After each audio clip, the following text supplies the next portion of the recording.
Buenos días, mi nombre es Adriano Cebes y el día de hoy vengo representando a TGK en el evento Ciberseguridad. Con nosotros el primer ponente, Daniel Giffman, que viene a hablar acerca de la utilización de inteligencia artificial y ciber en las agencias de seguridad. Con ustedes, Daniel Giffman, por favor. Hola, ¿qué tal? Buenos días. ¿Sí me escuchan, verdad? Sí, Perfecto. podemos escuchar. Comencemos. Como no tenemos mucho tiempo, entonces voy a dar partida. Se puede ver mi presentación, ¿verdad? Ya, perfecto. Bien, entonces les quiero platicar, después de muchos años de ser parte de varias empresas que proveemos de herramientas de seguridad para agencias gubernamentales únicamente, desde un punto de vista de experiencia, cuál es la utilización de inteligencia artificial y de cyber, y sobre todo cuáles son los mitos y realidades que se lleva a cabo en el día a día, más allá de la teoría, en la práctica, qué es lo que realmente sucede. Bien, entonces, me parece importante comenzar rápidamente con un par de definiciones para poner en contexto a qué me refiero con ciertos conceptos. En el tema de inteligencia artificial, actualmente se entiende como la disciplina de la computación dedicada a las tareas típicamente asociadas con la inteligencia humana: aprendizaje, racionamiento, resolución de problemas, percepción y toma de decisiones. Es lo que hoy en día entendemos como inteligencia artificial. Sin embargo, y esto es importante contextualizar, la inteligencia artificial ha capturado la imaginación humana desde las civilizaciones antiguas. El tema de cyber proviene del griego gobernar y su uso moderno tiene origen en el estudio de sistemas, la retroalimentación y control en áreas de biología, ingeniería y ciencias sociales. O sea, no necesariamente estamos hablando de computación en el significado original de la palabra. Por ahí, más o menos a mediados del siglo XX, la palabra cibernético se comenzó a asociar con el control de sistemas de defensa en el contexto de la Guerra Fría. Y ya solo a partir de los años 90 del siglo XX, cyber toma un contexto relacionado a la seguridad digital, y ahí es donde los que puede ser que recuerden hace 15, 20 años, comenzamos a escuchar ciberdefensa, ciberofensivo, ciberdisciplina, cyber esto, cyber lo otro. Que por cierto, importante aclarar que así como hace 20 años empezamos a escuchar la palabra cyber en el contexto computacional, hoy en día lo mismo con inteligencia artificial. AI para esto, AI para lo otro. ¿Cuál es el hilo conductor que quiero llevar a cabo en esta plática? Y como pueden ver, a propósito, utilizo una caja de herramientas justamente por esto. Uno, no hay nada nuevo bajo el sol, más allá de las tendencias en las redes sociales. Y no necesariamente lo digo en un contexto negativo, 100% positivo. Sin embargo, como mencioné anteriormente, tanto inteligencia artificial como cyber son elementos antiguos, ya tienen varias décadas de utilizarse. Simplemente hoy en día le cambiamos el nombre, en lugar de decir algoritmos, le decimos inteligencia artificial, o control sistémico, le decimos cyber. Otro hilo conductor que quiero transmitirles hoy, el día de hoy, es que en la práctica la naturaleza humana sigue determinando los resultados. De nuevo, yo estoy hablando desde mi experiencia trabajando con cuerpos de seguridad gubernamental. Las personas tienden a adaptarse y a estabilizarse. Ahora van a entender a qué me refiero con eso. E inteligencia artificial y cyber son herramientas maravillosas, sabiéndolas entender. Un poquito de historia rápidamente para, de nuevo, ponerlos en contexto, en el sentido de que no hay nada nuevo bajo el sol. Por ejemplo, tomemos el tema del mundo de la fotografía, ¿ok? La primera fotografía fue capturada en 1826, y aquí la pueden ver. La fotografía se llama Vista desde la ventana en Legras. Y a continuación les quiero mostrar cuál fue la reacción de gente en otro rubro, en ese entonces muy popular, que es la pintura. Y les voy a leer rápidamente el comentario. El miedo que se ha expresado es que eventualmente la fotografía reemplazará por completo a la pintura. Algunas personas creen que cuando el proceso de tomar fotografías a color se haya perfeccionado y generalizado, el pintor ya no tendrá nada más que hacer. Esto lo dijo Henrietta Clopaz, que era una artista contemporánea en 1901. Ahora, ¿por qué les platico esto? Me imagino que les suena conocido esta preocupación o este miedo. Escuchamos todos los días en nuestras cenas familiares, con amigos, prácticamente el mismo comentario que escuchamos de 1901 en relación a la fotografía con la pintura, ¿no? Hoy en día lo escuchamos en relación con la inteligencia artificial. La inteligencia artificial va a reemplazar a todo mundo, nos vamos a quedar sin chamba, en fin. Pero es importante, de nuevo, mostrarles elementos del pasado, uno para reducir un poco la tensión y también para contextualizar y avanzar hacia adelante como sociedad. Pasemos rápidamente a otro ejemplo que es el arte en general contra la inteligencia artificial.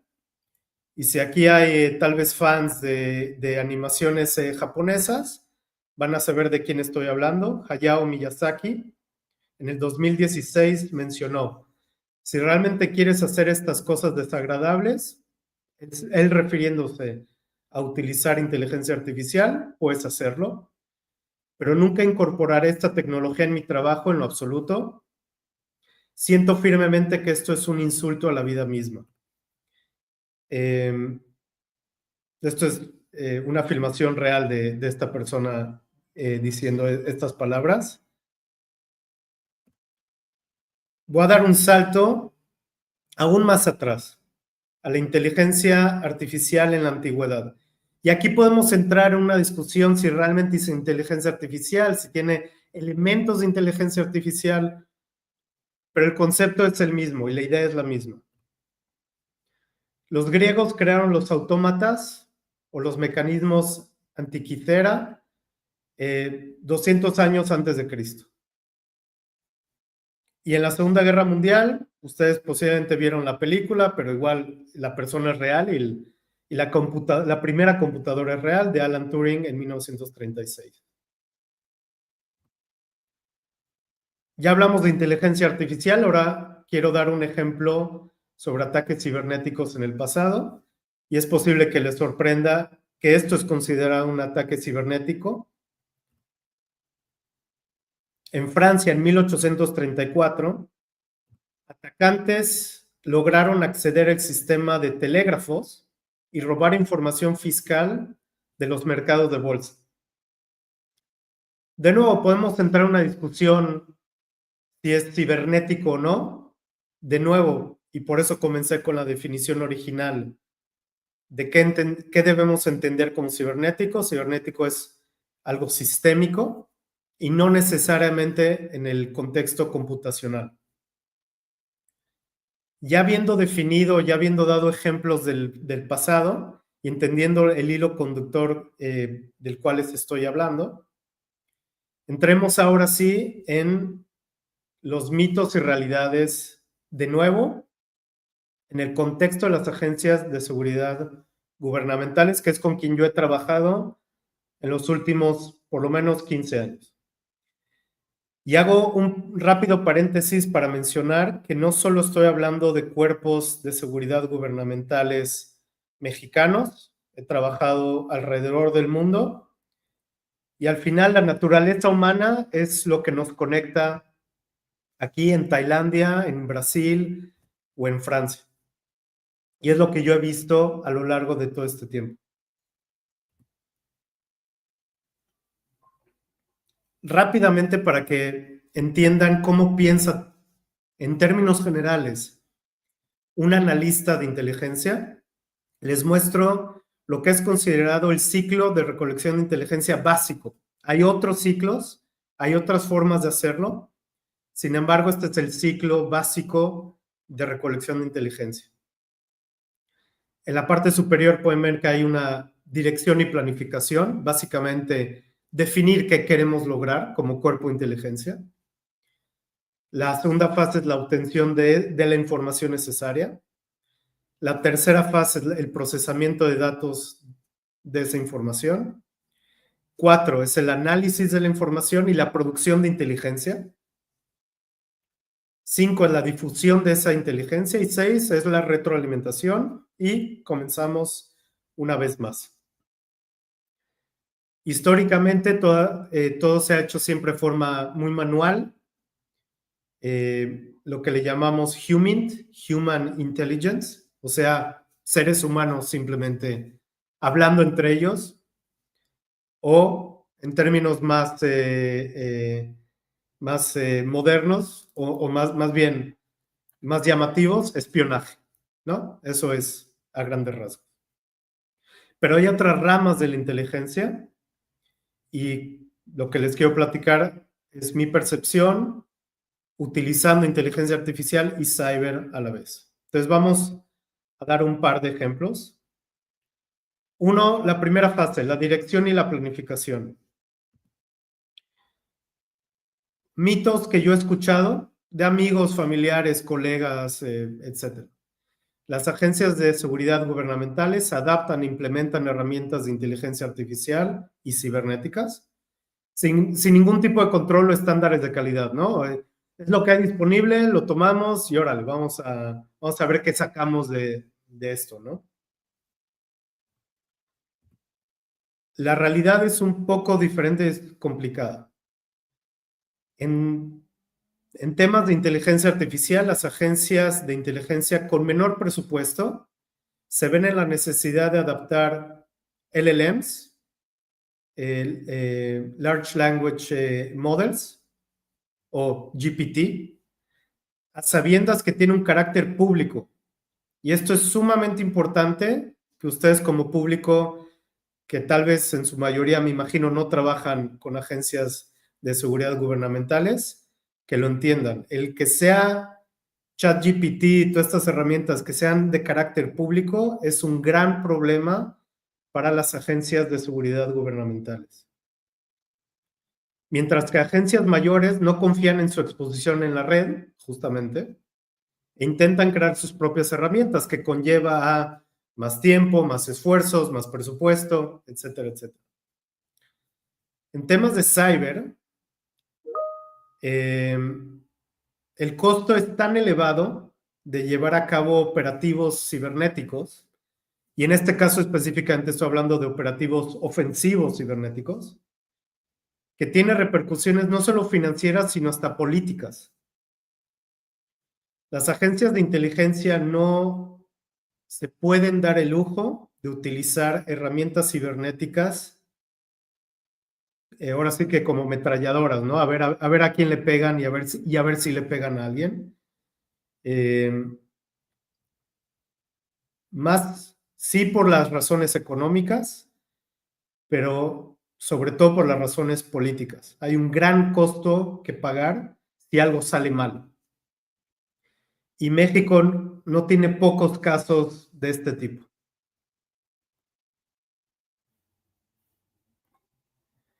Ahora, siguiente fase, la recolección de datos. El mito, las agencias gubernamentales siguen recolectando información de forma manual, esporádica, desorganizada. No saben nada, no sirven de nada. ¿Cuál es la realidad? En temas de inteligencia artificial, lo que antes se hacía en meses de labor se ha reducido a semanas, e incluso horas, días e incluso horas de trabajo. Esto me consta, lo he visto yo mismo, yo he ayudado en ese proceso y les puedo asegurar que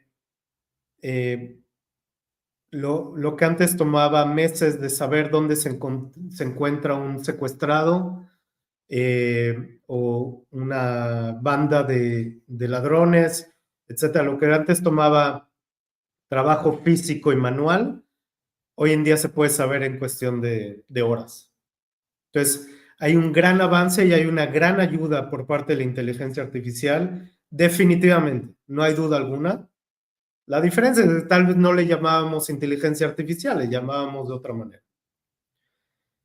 En cuestiones de cyber, hay que tomar esto mucho en cuenta también. Aún logrando llevar a cabo un operativo cibernético con éxito, la fase de recolección toma al menos días en completarse. No es las películas de Hollywood donde se aprieta un botón y toda la información cae en el servidor y automáticamente ya puedes escuchar llamadas, etcétera. Es sumamente más complicado que eso y sumamente más técnico que eso. Y la realidad, que es lo que les platicaba antes, es que la información adquirida por fuentes humanas sigue siendo de suma importancia por un elemento, de nuevo, 100% psicológico humano, que es la confianza y el sentimiento de veracidad que tienes con la persona que te está dando esa pieza de información. Y eso es algo que lo voy a mencionar eventualmente, pero la inteligencia artificial hoy en día no nos puede dar eso. Aún no nos puede dar eso. Pasemos a la parte de análisis y la correlación. Esto es un meme rápidamente para ejemplificar las limitaciones del análisis que tiene ChatGPT y otros LLMs. Entonces, este meme en inglés rápidamente dice una pregunta de una persona al ChatGPT si puede comer ciertas frutas, o más bien está preguntando si ciertas frutas son venenosas. ChatGPT contesta no, son 100% comestibles y son excelentes para el sistema digestivo. Perfecto. Una hora después, la misma persona pregunta en el ChatGPT, o más bien menciona que está en la sala de emergencias y que esta fruta era venenosa. Y la respuesta de ChatGPT es, sí, tiene razón, son increíblemente venenosas y si te gustaría que te mencione 10 otras frutas venenosas, ¿no? O comida venenosa. Y esa es, como dice este meme, es la situación actual de hasta qué punto se puede confiar en la inteligencia artificial. Claramente es un ejemplo burdo y simplista, pero al mismo tiempo ejemplifica el día a día de todos nosotros.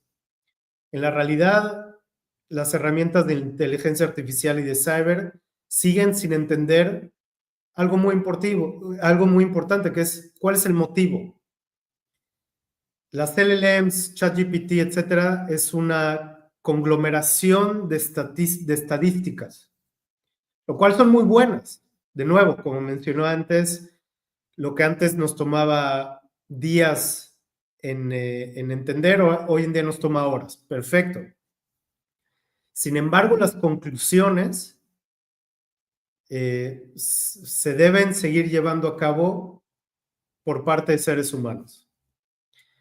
No hay elemento de intuición, no hay interacción humana, e inclusive el coeficiente intelectual son determinantes cruciales para un análisis correcto. No olvidemos que gran parte de la base de datos o la información que utiliza ChatGPT o otros GPTs son blogs como Reddit. Entonces hay que tomar mucho en cuenta el contexto en el que fue escrito ciertas respuestas. Estos LLMs y herramientas cibernéticas no comprenden motivos, sentimientos y están limitados a esta base de datos que las alimenta, que es lo que mencioné hace un momento. Al generar pensamiento, el problema es que la inteligencia artificial también genera pensamiento uniforme. Y hay un dicho en las agencias de inteligencia que dice, cuando todos piensan igual, significa que nadie está pensando. Entonces tú quieres crear discusión y sí quieres crear discrepancias y sí quieres crear intercambio de ideas en una agencia de inteligencia, si no simplemente te estás engañando a ti mismo y las conclusiones posiblemente te convengan por otros elementos políticos, geopolíticos, comerciales, financieros, etcétera, pero la realidad es que te estás mintiendo a ti mismo y va a tener repercusiones de seguridad. ¿Cuáles son los miedos y premoniciones que a lo largo de este tiempo he escuchado o he enfrentado? Para empezar, la privacidad y el secretismo. De nuevo, los GPTs, que se traduce como Generative Pre-trained Transformer, que son parte de los LLMs, Large Language Models, hoy en día disponibles, son en su naturaleza carácter público, ya lo mencionamos, lo cual conlleva un problema intrínseco para agencias de inteligencia, que toda la idea es que sean secretas. Y otro problema entre paréntesis, es que estas herramientas son el reflejo político ideológico de la persona o grupo que los haya creado.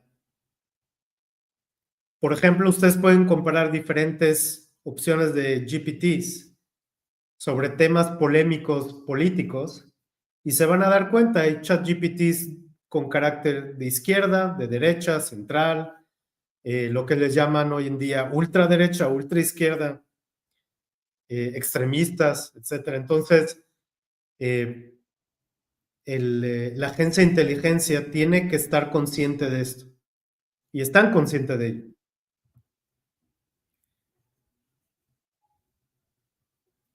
Y el problema o el mito no es un problema, más bien de nuevo es un mito, es que estas agencias de inteligencia se cree que son todopoderosas y solo tienen que conectarse a cualquier LLM que ellos quieran y van a estar enterados de absolutamente todo lo que sucede, ¿no? Como una especie de Big Brother que se habla mucho hoy en día.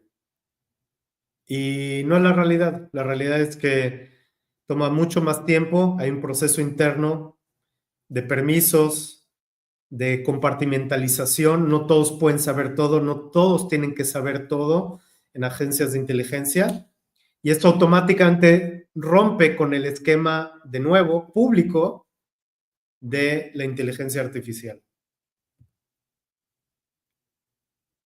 Y una idea que yo escucho mucho en México, o el sentir de la gente, es que estas operaciones cibernéticas en ocasiones son de carácter ilegal y es como una especie de botón mágico, el magic button, ¿no? La agencia de seguridad gubernamental simplemente aprieta un botón y automáticamente tiene toda la información de ciertas personas, lo cual no puede estar más lejos de la realidad. Hay un proceso sumamente largo que se debe de hacer, si se quiere hacer de forma correcta, que se debe de hacer previo a hacer un operativo cibernético. Puede tomar inclusive meses llevar a cabo un operativo cibernético. Y como mencioné anteriormente, aún haciéndolo con éxito, la parte de la recolección de datos va a tomar días por lo menos.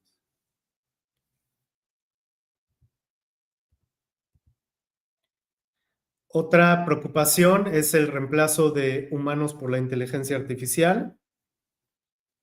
De nuevo, otro meme ejemplificando burdamente este miedo de la gente, que es muy racional claramente. Y la realidad es que ciertas tareas humanas ya están siendo reemplazadas por inteligencia artificial. Yo lo que he visto es que recursos humanos o asistentes personales, entre otros puestos logísticos, están siendo reemplazados sumamente fácil por la inteligencia artificial. Sin embargo, la población se adaptará a esos nuevos retos tecnológicos, creando la mano de obra necesaria para darle mantenimiento a estas nuevas herramientas. Y esto es lo que yo mencionaba al comienzo, donde así como esa pintora de comienzos del siglo XX, del siglo pasado, se preocupó sobre el avance de la fotografía, muchas personas en ese entonces se convirtieron en fotógrafos mismos, o se convirtieron en técnicos para reparar cámaras, etcétera, etcétera. La naturaleza humana de nuevo se estabiliza a sí misma.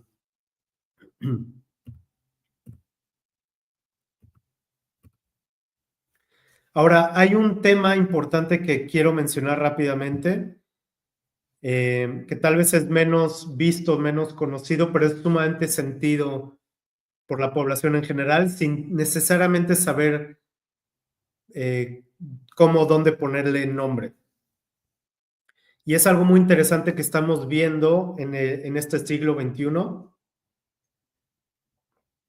y es que la seguridad nuestra está regresando a estar en manos de agencias de seguridad no gubernamentales. No son pocas las ocasiones donde agencias de seguridad gubernamentales han chocado con los grandes corporativos de alta tecnología como Google o Meta, justamente en temas de seguridad. Les voy a dar un ejemplo. Imagínense ustedes una agencia de inteligencia gubernamental que tiene por objetivo detener un cártel de drogas, una banda de secuestradores, lo que sea, y deciden llevar a cabo un operativo ofensivo cibernético en el cual van a tomar posesión del dispositivo móvil de un líder de estas bandas, y a través de la recolección de la inteligencia obtenida van a poder rescatar secuestrados, van a poder detener contenedores con droga, etcétera, ¿no? Lo que sea. Sin embargo, las agencias o las oficinas o los cuerpos de seguridad de Google o de Meta o de estos grandes corporativos de alta tecnología tienen sus propios mecanismos de defensa a los dispositivos que las agencias gubernamentales están tratando de infectar en el primer lugar, Y aquí luego hay un choque en el que, por naturaleza de ese secretismo que mencionamos anteriormente, una agencia de inteligencia no le va a avisar a Samsung o a iPhone o a Apple, perdón, o a Google o a Meta que está a punto de llevar a cabo un operativo, y al mismo tiempo estas empresas de alta tecnología están viendo que sus aplicaciones o dispositivos están siendo atacados, y luego van a cortar la comunicación con ese dispositivo, o inclusive van a alertar al mismo objetivo, y pues va a ser claramente un operativo fallido, pero al mismo tiempo, y no digo que sea a propósito, pero al mismo tiempo ese líder de esa banda va a salir libre gracias a los sistemas de seguridad implementados por estas compañías de seguridad. Y quiero mencionar una vez más que no estoy de ninguna manera diciendo que se está haciendo a propósito. Sin embargo, estamos hoy en día en esta disyuntiva, en este choque de diferentes cuerpos gubernamentales y no gubernamentales a cargo de la seguridad de nuestros dispositivos y de nuestra vida cibernética hoy en día. Conclusiones, muy a grandes rasgos. La inteligencia artificial es útil y es efectiva, no hay duda al respecto, siempre y cuando se tenga conocimiento de todos los parámetros posibles. Y aquí regreso una vez más al proceso de inteligencia. Inteligencia artificial o los LLMs siempre van a ser de ayuda, no hay duda alguna, entendiendo que hay una limitación en los parámetros que se pueden utilizar. No por nada la inteligencia artificial es excelente para hoy en día jugar ajedrez y otro tipo de juegos, porque hay un elemento, hay una limitante, se sabe la cantidad de piezas que hay en el tablero, se sabe la cantidad de movimientos posibles, pero de nuevo, cuando estamos hablando de la naturaleza humana, no siempre eso es el caso. No hay sentido común, no hay intuición por parte de la inteligencia artificial, no hay psicología inversa, no hay elementos sentimentales. Entonces, esto es muy importante a tomarse en cuenta. La inteligencia artificial no tiene la capacidad de comprender motivo, ya lo mencionamos, y son el reflejo sociopolítico de las personas que lo crearon. Y ya, yo sé que ya lo mencioné anteriormente, pero esto es crucial para los analistas de inteligencia, el recibir la mayor cantidad de datos posibles para sacar una conclusión lo más precisa posible. Y esto nos lleva a otro problema. Hoy en día la mayoría de las agencias de inteligencia generan demasiados datos. Ahora es demasiada la información. Entonces están debajo de una montaña de información que sí, aunque sea muy fácil o rápido gracias a la inteligencia artificial de clasificar, el ojo humano sigue siendo crucial para diferenciar el contexto de los resultados que son recibidos. Saltando al tema de las operaciones cibernéticas, importante concluir, son complejas, toman mucho tiempo y por su naturaleza tienen un gran costo económico y político. Les quiero dar ejemplos de la vida real en ciertas agencias de inteligencia gubernamentales, claramente, que son los únicos que tienen permiso legal de utilizar estas herramientas. En ocasiones no tienen más de 5 o 6 operativos al año, para que se den una idea. Es lo que le llamamos nosotros en la industria, este tipo de operativos no son, o este tipo de herramientas no son ametralladoras, son rifles de francotirador. Y es importante entender ese contexto, esa definición, para que nos demos una idea un poco más clara de cómo funciona este mundo hoy en día al menos. Y con lo que más me encuentro y veo el sufrimiento de mis clientes de gobierno, es que no importa el avance de la inteligencia artificial y de los productos cyber, etcétera, etcétera, la burocracia sigue siendo uno de los factores principales que detienen el avance y la eficiencia de las herramientas. Diciéndolo de forma muy burda, pero el godínez que detiene el proceso de compra de una herramienta súper importante para una agencia de inteligencia, porque no se firmó el papelito, porque no se mandó el mail, por esto y por lo otro, eso es hoy en día, en cualquier país del mundo en el que he estado, uno de los factores más importantes que completamente destruyen justamente la idea detrás de la inteligencia artificial y de las herramientas de cyber.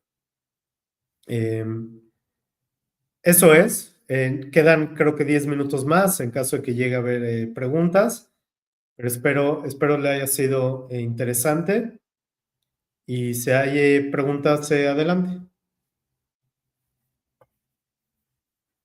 Quedan creo que 10 minutos más. Ya. Bueno, muchas gracias, Daniel, por estar con nosotros el día de hoy. Agradezco tu colaboración en este evento, de verdad es un gran apoyo el que nos estás dando. Y bueno, nuestra comunidad tiene algunas preguntas que vamos a hacer el día de hoy.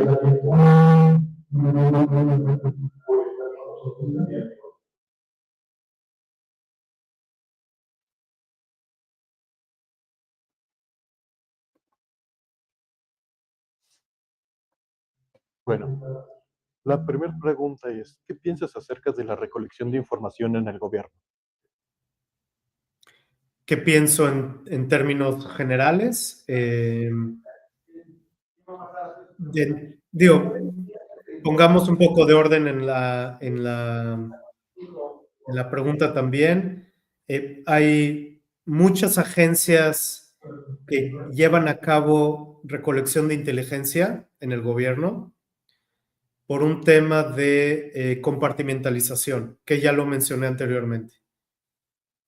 A propósito, justamente para evitar que haya algún tipo de fuga de información, no todas las agencias hablan entre ellas, y si sí, no siempre de los mismos temas.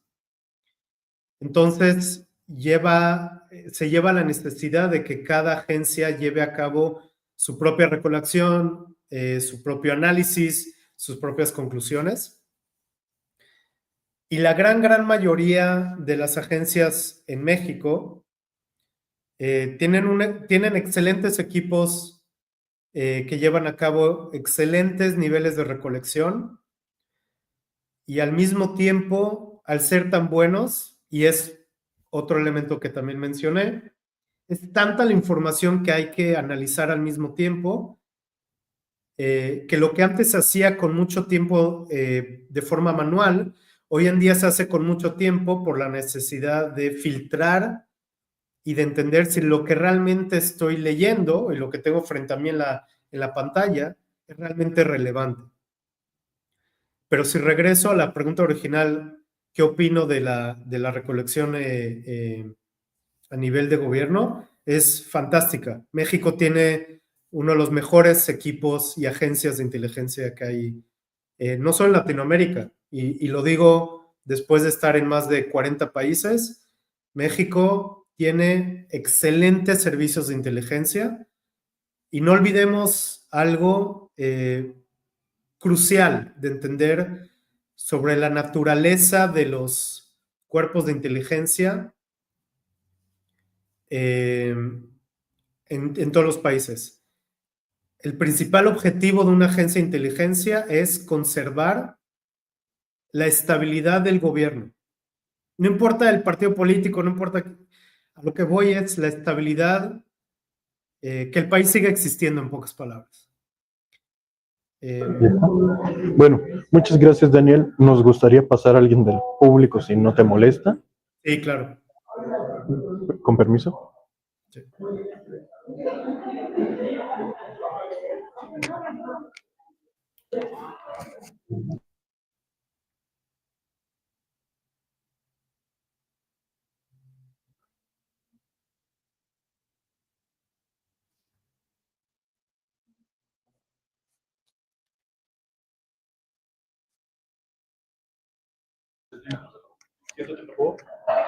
Hola, ¿y Hola. cómo sé que me está hablando?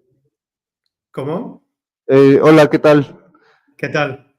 Bueno, yo tengo una pregunta. Sí, dime. Lo que pasa es que sí hay muchas, pues está el contexto de que la tecnología en algún punto, así como las películas, de que en algún punto la tecnología a nosotros nos podría arrebasar al grado de matar a la sociedad o algo así. Sí. Mira, te lo digo de forma pragmática y empírica, ¿no? De lo que yo veo todos los días.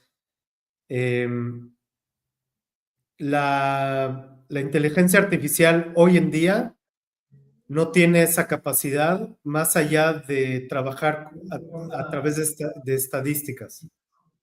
Entonces, si tú lo aplicas a robots o lo aplicas a drones o ese tipo de cosas, Sí, tiene capacidad de hacer daño a seres humanos, definitivamente, y lo hemos visto en la guerra en Ucrania o en la guerra en Medio Oriente, 100%.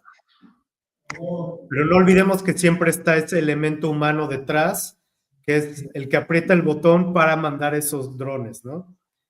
Que hay intenciones de automatizar y de generar conciencia en todas estas herramientas. Sí, definitivamente me imagino que hay personas que lo estén intentando y seguramente lo están intentando, pero hasta hoy en día la falta de conciencia, intuición, sentido común, etcétera, que es algo sumamente difícil de computarizar y crear un algoritmo al respecto, es lo que por ahora, es lo que ha detenido un futuro apocalíptico como el que estás preguntando.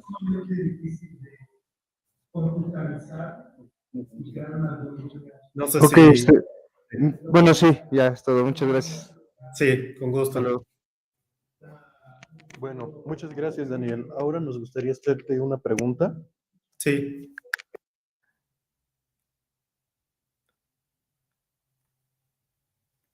Te dejé de escuchar.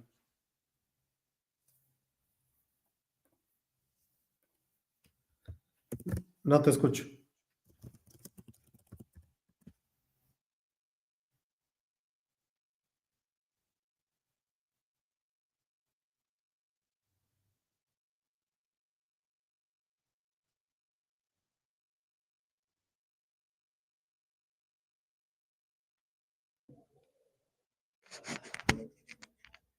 Ya, ahora sí. Ya, muchas Ya, ahora gracias. sí. Sí. Me gustaría hacerte una pregunta que nos ha hecho la comunidad que nos está viendo a través de Internet. Es, ¿qué medidas podemos tomar para evitar ataques por medio de IA? La verdad, tuve hace unos días una pregunta parecida y la respuesta va a sonar un poco simplista, pero no lo es. Aquí va la respuesta. Hoy en día la inteligencia artificial sigue sin estar a la par del cómo nosotros como personas nos comunicamos. Hoy en día, ustedes como públicos sí se pueden dar cuenta cuando una fotografía está generada por inteligencia artificial, sí se pueden dar cuenta cuando una persona, un avatar es falso, se pueden dar cuenta por el contexto en cómo están escritas ciertos mensajes de SMS. Entonces, ¿cómo pueden evitar un ataque por medio de la inteligencia artificial? Confirmación. Y de nuevo, sé que suena súper simplista, pero estos pequeños elementos les llega a ustedes un mensaje de un posible amigo, pero en realidad este amigo es ingeniería social utilizada por grupos de estafas, tal cual llamarle a su amigo y preguntar, oye, ¿tú me mandaste ese mensaje? En el 99% de los casos, todos esos correos que nosotros recibimos de bancos, por ejemplo, en lugar de contestar o hacer clic al enlace enviado por el correo, entren a la aplicación del banco para asegurarse que realmente usted recibió un mensaje que hoy en día generalmente se recibe también por mail y también a través de la aplicación del banco. En fin, hay otros ejemplos, pero para cerrar la pregunta, es más un tema de confirmación y de lamentablemente, no confiar en todo lo que les envían. ¿Ya? Bueno, muchas gracias por acompañarnos el día de hoy, Daniel. Me gustaría expresar mi agradecimiento por tomarte el tiempo de estar con nosotros, de mi parte y de TGK. Espero que nos acompañes en próximas ediciones y muchas gracias por tu participación. Gracias. Buen día. También.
Good morning, William. Good morning, Martha. And good morning, Joy.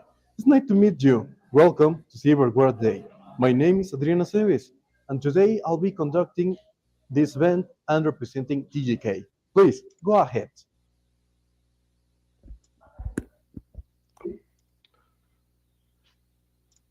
Thank you very much for having us. My name is William Stevens with Morphosec. So I appreciate you inviting us to have a discussion around this topic of ransomware. It's an ever-growing threat that we're seeing progressively get worse over time with the advancements of generative AI and agentic AI. So we'll be talking a little bit today about where ransomware started, how it's been growing, what recent trends have been happening within the world, going into some more details around generative AI attacks and how the landscape is changing and progressing, and give you a little bit of an idea of how an organization like ourselves are taking a stand against the ransomware groups and threat actors. Because at the end of the day, we can have great technology, but we all have to come together and fight together, and ensuring that we prevent the different organizations, consumers, and employees from being impacted from threats such as ransomware. Let me go ahead. I'm going to be sharing my screen for everybody. Share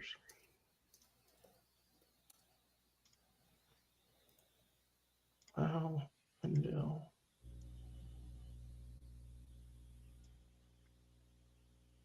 Are you able to see my screen right now?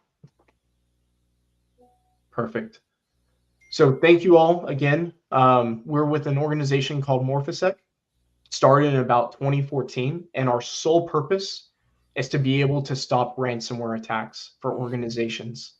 And we've been doing this for north of 10 million endpoints across the globe for organizations that scale from Fortune 100 companies to large governments to even smaller organizations that want to have an enterprise level technology, but do not have to rely on a large amount of resources, teams, or financial expense to be able to get that same adequate protection. And so with me today, I have Joe Simone. So Joe, if you want to make a quick introduction. Hi, thank you for having me. Joe Simone. I am one of the security engineers here at Morphosec, and I've been doing IT and security for the last 25 years. So thank you for having us. Thank you, Joe. And my name's William Stevens again. So I run our global channel as well as our go-to-market within Latin America. I've been in the startup space for over a decade, working with new innovative technologies. And the one underlying concept that I've seen wreak havoc on many organizations time and time again are very advanced, never been seen before threats. And that's where we step in as an organization within Morphosec. So I'm excited to go and talk about this with each of you today.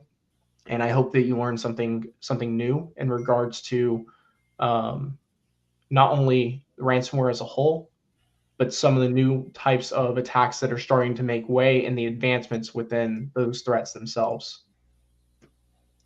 And so when we think of ransomware, we all know it's a growing epidemic and threat to organizations. We see time and time again different ransomware attacks that occur across the globe. It can be within Mexico, within Latin America, within Europe, Asia, the United States. No organization is safe from these groups, and they're becoming increasingly active, as well as persistent in not only targeting specific organizations, but working collectively together to be able to find ways of entering and exploiting those organizations that they're able to go and take advantage of. And so ransomware evolving and being relentless, what does that mean to me is attackers are now starting to use AI-driven campaigns and ransomware as a service to right now, I think the projections around $10.5 trillion by 2025 is the projected damages that they'll be having from those ransomware campaigns themselves. And as of right now, reactive security has been failing. Organizations have been spending millions and millions of dollars on helping to protect their organizations from these types of attacks. But these threat actors are starting to find different ways of bypassing, getting around those security controls, and exploiting known vulnerabilities, increasing not only the mean time to detect, but also the mean time to respond. And in doing so, and creating as much havoc and issues for those organizations, many times different security tools will increase the amount of alert fatigue, increase false positives. There's already limited resources within the security field to begin with. And so teams begin to struggle and to manage these different types of threats effectively. And so endpoint vulnerabilities still remain relatively unprotected. There are many different endpoint protection organizations out there that are very well known at stopping threats at the endpoint from an EDR perspective. Other organizations are using more legacy tools like next-gen AV, but the underlying process of what these tools do, there's a fundamental gap that they have, and threat actors know how to exploit it.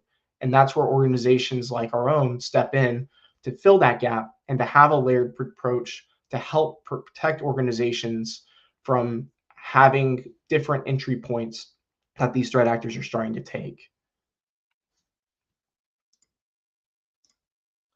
And so ransomware right now, as we're starting to see the growth over time from 2018, you can see on this chart, it's an astronomical increase. Just from Q1 of 2025, it's about 104% increase as of right now. And that's not only for the average ransomware payment, but the median ransomware payment as well. And they're only increasing. And some things that are causing this to start to increase, not only from the ransomware payments themselves, but the amount of ransomware that we're starting to see is the leveraging of ransomware as a service, that people can go and purchase ransomware groups to be able to go and act for them. But then them also going and leveraging artificial intelligence like Gen AI to create new types of innovative ransomware that have never been seen before. And we'll talk a little bit down in later slides why it's important to be able to take this layered approach and to stop the threats that are starting to leverage Gen AI because of what those weak points are for the current security controls that are in place.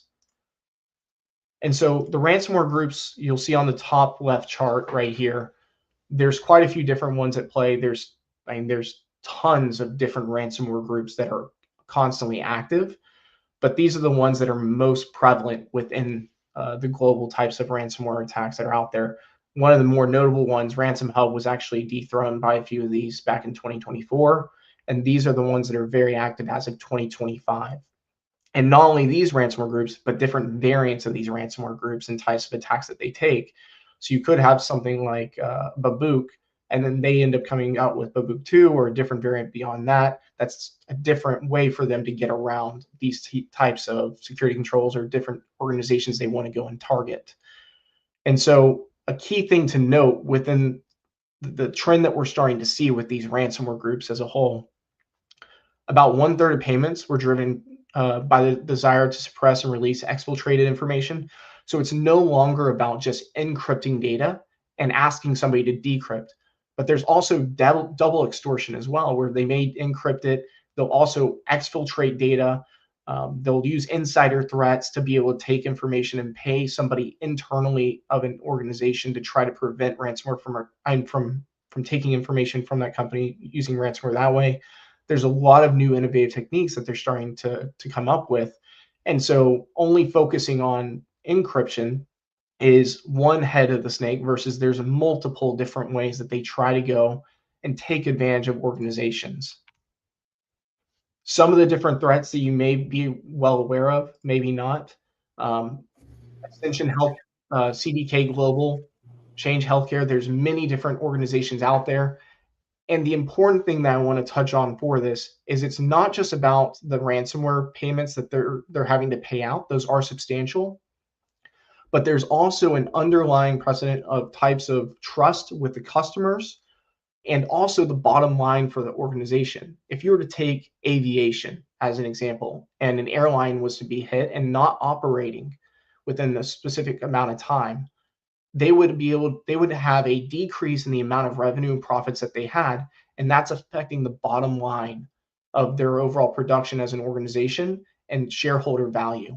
And so security is starting to go and move directly over to the board level discussions, specifically ransomware, because it provides an underlying risk that's substantial to the ability to have a high return for shareholders and to be able to help organizations to be able to secure their customer data. And I'm sure many of you have had letters that have come out where data has been leaked or something else has occurred. People have gone in and exfiltrated information. I know I have. And it causes concern for those organizations. Are they doing enough? Are they helping to protect your data? Are they taking the necessary steps to stay well ahead of these threat actors that are constantly evolving the different types of threats that they're different types of attacks that they're starting to create? With that, Joe, I'll let you talk a little bit about the different exploits, other types of things that we're starting to see, the generative AI, and more advancements that are starting to come within the marketplace. Great. Thank you, William. So when we're talking about how attackers are actually getting into organizations, it's typically from exploiting the vulnerabilities that we're finding in VPNs, we are finding in management consoles, bypassing things like authentication to remotely execute code and other various methods. And at the end of the day, there are always going to be vulnerabilities that attackers will find and they're going to exploit. But there are some basic things that organizations and we can do as security professionals to mitigate the risks of those vulnerabilities becoming exploits within your organizations. So things like making sure you can apply emergency patches when they're needed, or being able to apply vendor recommended settings to reduce the risk that a vulnerability will be exploited within the environment. Making sure that you have things like network segmentation so you can limit the lateral movement of attackers if they are able to compromise a host. And then also using a threat intelligence feed. So making sure that you have the most up-to-date information on what the attackers are actually doing in the world and how that's going to affect your organization from a threat and a risk perspective. Next slide. So in 2025, we've also had some pretty interesting developments when it comes to the world of ransomware and the groups and the threat actors that are out there, particularly in how a lot of them will shift and evolve and how they will change tactics. And, you know, for instance, we had the one of the big kind of events was the Blockbuster ransomware group, which was ransomware as a service. They've been linked to other groups such as Ryuk and Conti. They were actually shut down after their chat logs were released, and those chat logs gave us a lot of valuable information and insight into how the group actually was operating, what specific tools they were using, and the techniques that they were using as well. So it kind of goes to show that operational security is important even for cyber criminals. But we also had the Klopp group. They were using some exploits that they were discovered to carry out a data theft campaign. Luckily, it didn't have quite the impact, both from a organizational standpoint and from the money that they were able to make from it, as they did in the past with some of the other campaigns they had around Move It and Accellion. So it's good to see we're kind of evolving and being able to kind of protect and limit the damage these groups have, but they're still out there. But my favorite of these is the Bianli Phantom group. So this was a scam. This was a case that had a group of threat actors that were posing as a well-known ransomware group, the Bianlian group. This fake ransomware group went around to companies and claimed to be the Bianlian group and said they had breached the company and they were going to release stolen data and attempted to extort funds from the company. The interesting thing here is it was all fake, and they really were just pretending to be a completely legit, well, not legitimate, but a real ransomware group, but not actually it. So you definitely see these trends where ransomware groups are always evolving and trying new things to find new ways to extort money out of companies and organizations. So staying up to date with all those things is very important. If you want to go to the next slide.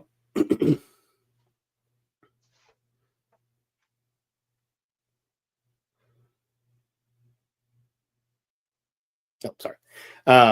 The some of the things are taking a minute to update. The kind of trends and the decline in factors. One of the key observations that we had over the last year is that even though we're seeing more or higher payouts, the overall rate of ransomware attacks has actually gone down slightly. So we're seeing more money going out to the groups, but there's actually less overall attacks. So really, this can be attributed to some factors such as taking apart those reasons, regulatory pressure, ultimately because we're seeing increased focus by governments to really reduce the impact of these attacks, especially when it concerns critical infrastructure, right? Governments are getting better at also uncovering who's behind the attacks, and they're kind of targeting them more aggressively, especially if they're targeting groups that are targeting critical infrastructure. So you can come to the use of regulatory pressure, which is, really discouraging companies from actually paying out the ransomware when they're being extorted. And all of these combined really have led the groups to get more focused with their attacks, targeting those organizations that are more likely to pay. And they're also changing their techniques to leverage even more advanced evasion techniques that are in memory only, that are fileless, that are going to get around EDR, going to kind of evade the typical detection and response functions that we're normally using. So if you want to go to the next slide. And when we're talking about changing techniques, I think one of the biggest things and changes that we're seeing is attackers starting to use generative AI. They're mostly using AI right now in their social engineering or in their delivery methods. So using AI to help them write emails, help them craft phishing messages that are going to be more impactful, right? They're going to be more likely to be interacted with to get somebody to click on that link so they can get that initial attack going, right? And this unfortunately means that they are more productive. They are increasing the scale at which they operate. We've seen examples of how AI can be used to speed up that discovery process as well, especially when it comes to vulnerabilities or developing exploits. If anybody's familiar with HackerOne, there was a pretty well-known AI tool that had been used to climb to the top of the leaderboards, Expo, and it was finding vulnerabilities at a very rapid pace. And so while that was a legitimate tool, the attackers are still going to be able to kind of leverage similar tool sets, right? And that's only going to get more advanced as we see increased advance within AI. And the stories are coming out faster and faster. Earlier this month, Google discovered this prompt flux malware that's actually using Gemini to rewrite the code that is running the malware on an almost hourly basis, essentially creating new signatureless versions of the malware, really attempting to make it more evasive against those signature-based attack or defenses that we have in place. I do think it is important to note here, though, that this is a really early example of what threat actors are trying to leverage within AI and how effective these attack methods are and how effective the code that's actually being written by, generative AI is going to still kind of be determined, right? And what safeguards can we use to put around that to make sure that these attacks aren't generated by legitimate tools? Another example of how attackers are leveraging AI was actually an attack that Morphosec stopped at one of our customers. It was an in-memory attack that leveraged the Tuoni C2 framework, and it used things like PowerShell to download a secondary payload, which was actually just an image that had some shell code in it. When you actually went in and analyzed that shell code, it kind of uncovered some auto-generated comments that were created by AI. So along with that shell code that's being executed in memory only, the great thing for our customer was that Morphosec was there to stop and prevent that secondary payload from ever running, stopping the attack at a very early stage. And you can go and read the full write-up of it. It's a pretty interesting read. If you go to our website, morphosec.com, up in the top right corner, there's a read the blog button or link. You can click that and it'll take you here where you can read that piece of it. Additionally, we're seeing attackers use generative AI to really speed up their attacks, right? So how effective they are still remains to be seen. It's really just the beginning, right? And the next phase of this is going to be agentic AI.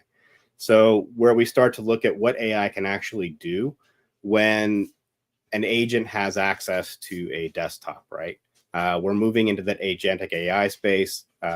Agents are installed on desktops, things like Copilot, other tools, and they have access. Maybe they have access to read files so they can analyze reports. Maybe they have access to write reports back to that actual desktop.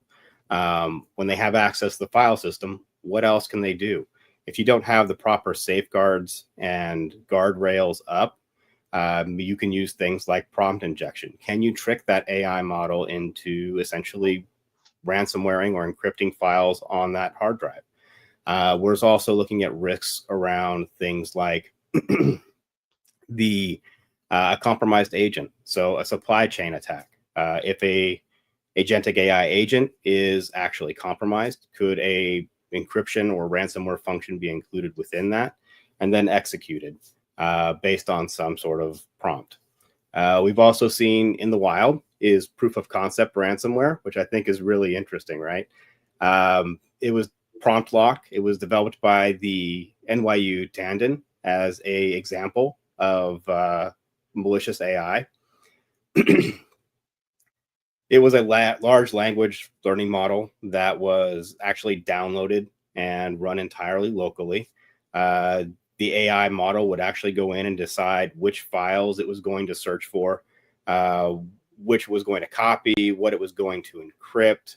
It had data exfiltration. It had data destruction functions. Really all of the pieces and components that you would see within actual ransomware. Luckily, it was designed to really only run in a lab environment, but it's really kind of showing the practicality of what is capable. It was also very large. So it was like 20 plus gigabytes to download onto a desktop. So deploying that would be a challenge. But as the models improve and they're optimized and we can shrink down that model in size, eventually we're going to get to the point where that's no longer constrained. So, in this changing kind of threat landscape, it really kind of brings up the questions of how do you defend against these threats, right? These are attacks that are polymorphic. They are rapidly changing. And when your defenses rely on signatures, they rely on behavioral heuristics, they rely on threat modeling, they rely on things that are already known. There's a challenge in keeping up. So having a layered defense, having a security solution that works alongside your detection and response tools is adding a deceptive and a polymorphic prevention layer to those advanced attacks is going to be key. So next slide.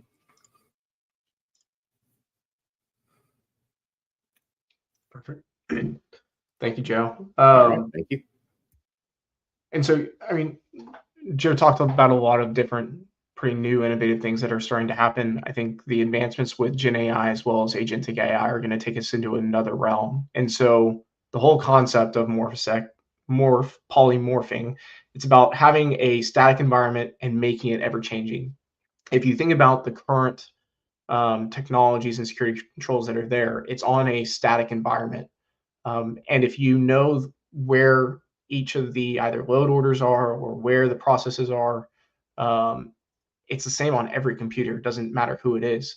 And so if we're able to go and marry a standard security control that do incredibly well of stopping known threats with something that can be a deceptive but polymorphic type technology, you marry something that can stop very advanced attacks with more simplistic known types of attacks that are out there.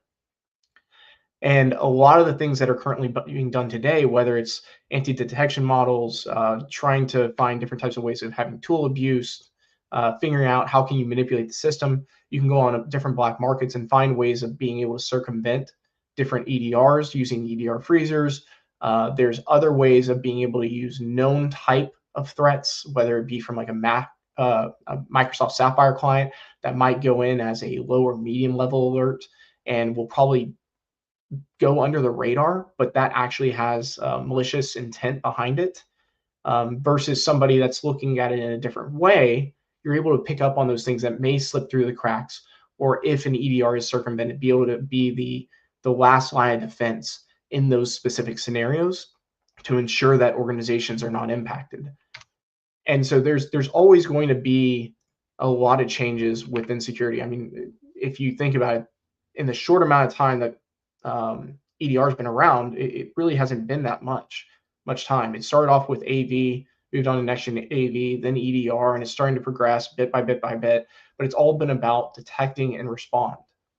And so the key thing that they were trying to do is identifying those known signatures. I think when AV was around, it was like a handful, Joe, you may know, but I think it was like anywhere from 2 to 7 different types of known vulnerability or known signatures of threats that you had to block. Then next gen AV took it to the next level. EDR started adding in things like behavioral heuristics and more advanced types of analysis of different types of threats as it's starting to hit.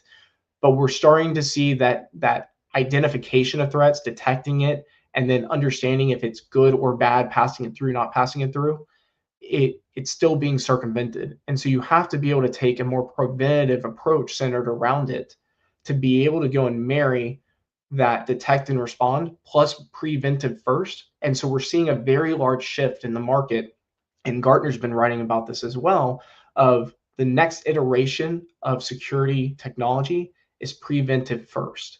And it's not to get rid of the current investments that are being made in EDR, in next-gen AV for more legacy tools. It's about marrying the two together to have a more complete offering that's layered and identifying those known threats very quickly, and then something else to be able to stop those unknown threats that are incredibly difficult to be able to go in and identify and stop. And a lot of that has to do with how we operate as being in memory and helping organizations to be able to gain a better foothold, where a lot of those technologies generally have a lacking of being able to have identification. And so when we're looking at some of the different gaps that are out there, if you're thinking of AV, next-gen AV, they rely on analyzing files for known patterns. They struggle significantly, though, with more advanced and violent threats. Most organizations that are leveraging it, it's either a cost issue or they're using more legacy operating software or legacy systems, operating systems themselves. So if it's something like Windows XP, Windows 7, whatever it might be, most EDRs are requiring you to be at a more up-to-date OS, which then causes troubles, and you don't want to leave those as being unprotected.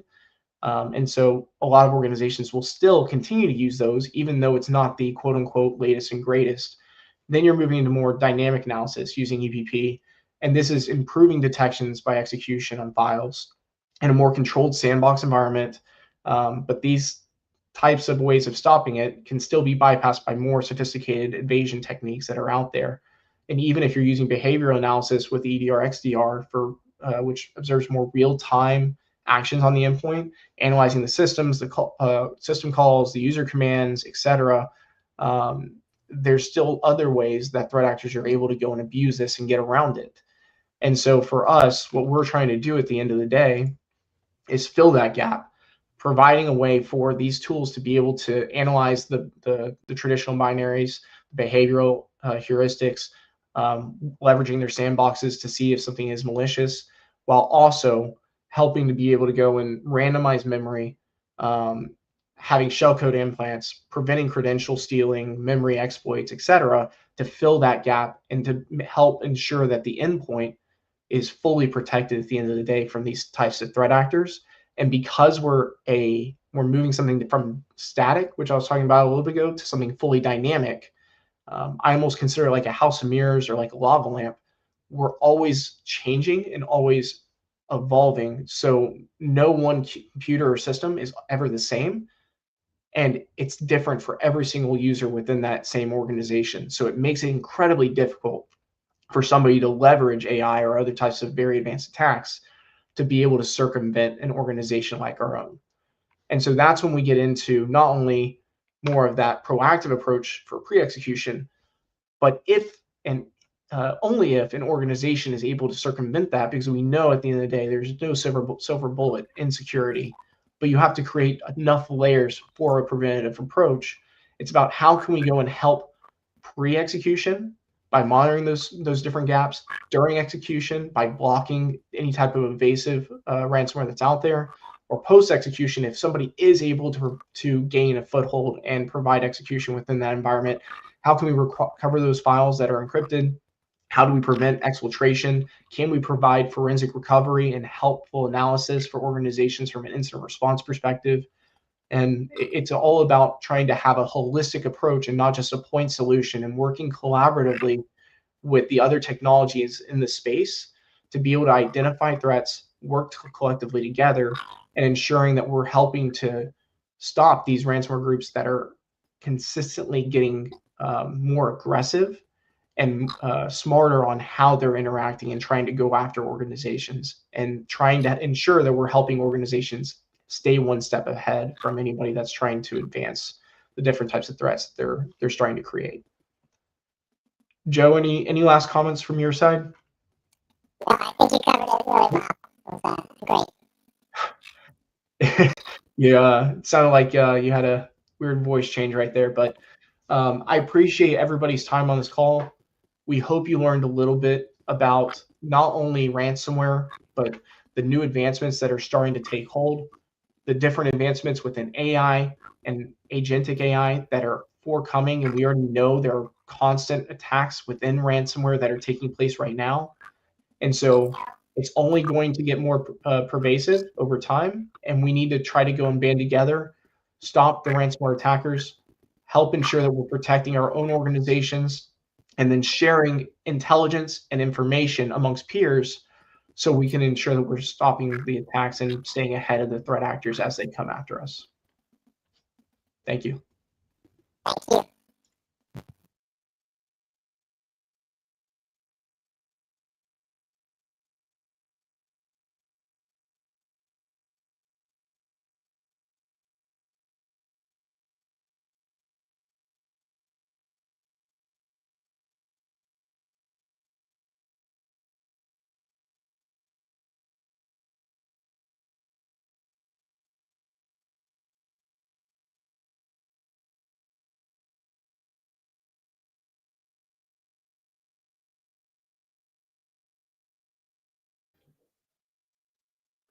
Thank you for assisting to our event. It was a great experience, and I'd like to show our gratitude, mine and from TGK. If you don't mind, I would like to ask you if you could give us a couple of minutes to ask a couple of questions that the community gave us. Of course.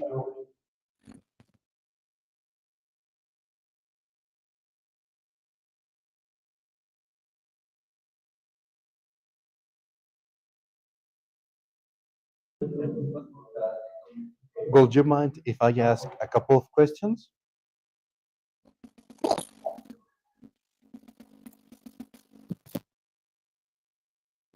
Oh yes, by all means, ask questions. Thank you.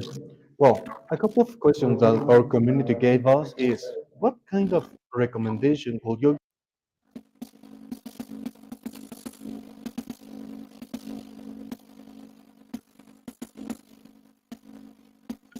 It cut out there. I heard recommendations, and that was I think the second word, and everything else went silent from there.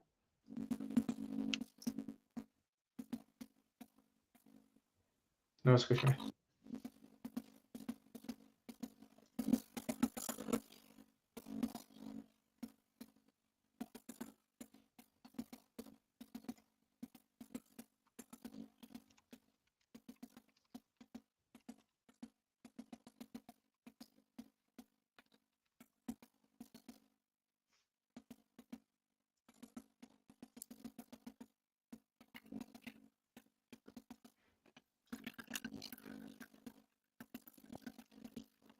technical issue?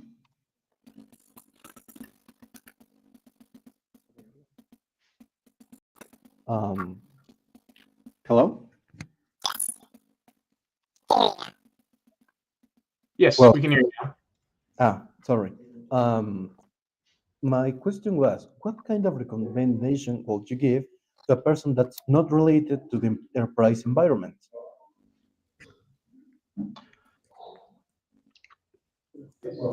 What recommendations for non-enterprise environments? So for non-enterprise environments, it comes down to what your current security gaps are as an organization. Do you have the basic AV, next-gen AV? Have you moved on to EDR? Are you having certain risk? And it comes down to what risk are you willing to assume as an organization? It also depends on the amount of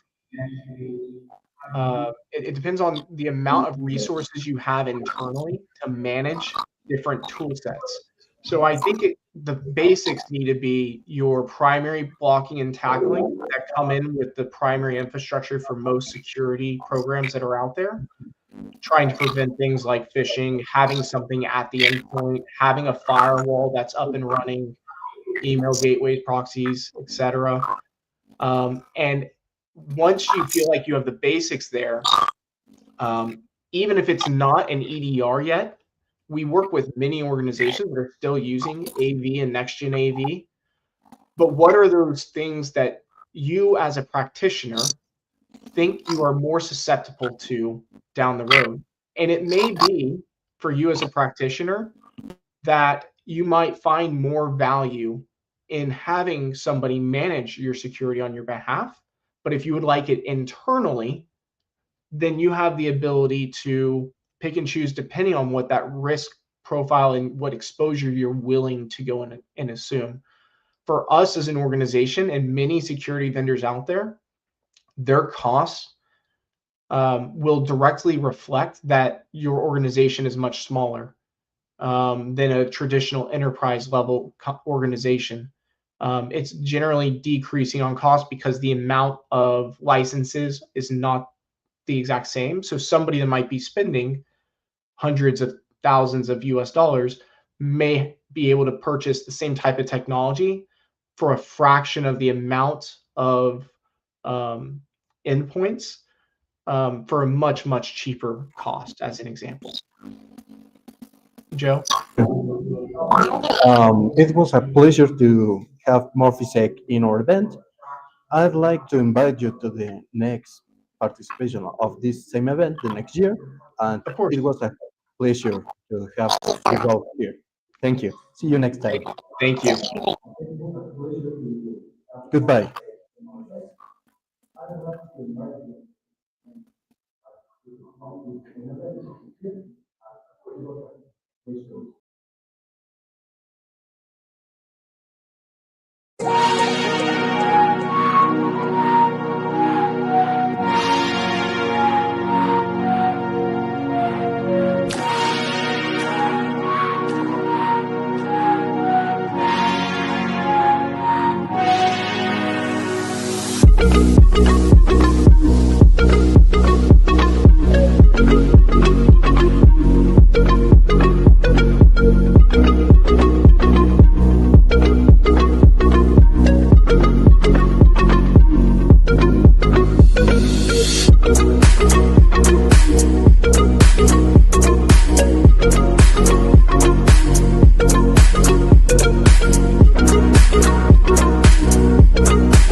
Hi. Good morning, Ham. It's nice to meet you. Welcome to Cyber Day. Today, I'll be conducting the event. My name is Adriana Cebes, and I'm representing TGK. Go ahead. Hi. Thank you very much. Hi, everyone. I'm Hen, co-founder of Deceptive Bytes. Thanks for joining CyberGuard Day event with us. I appreciate your time.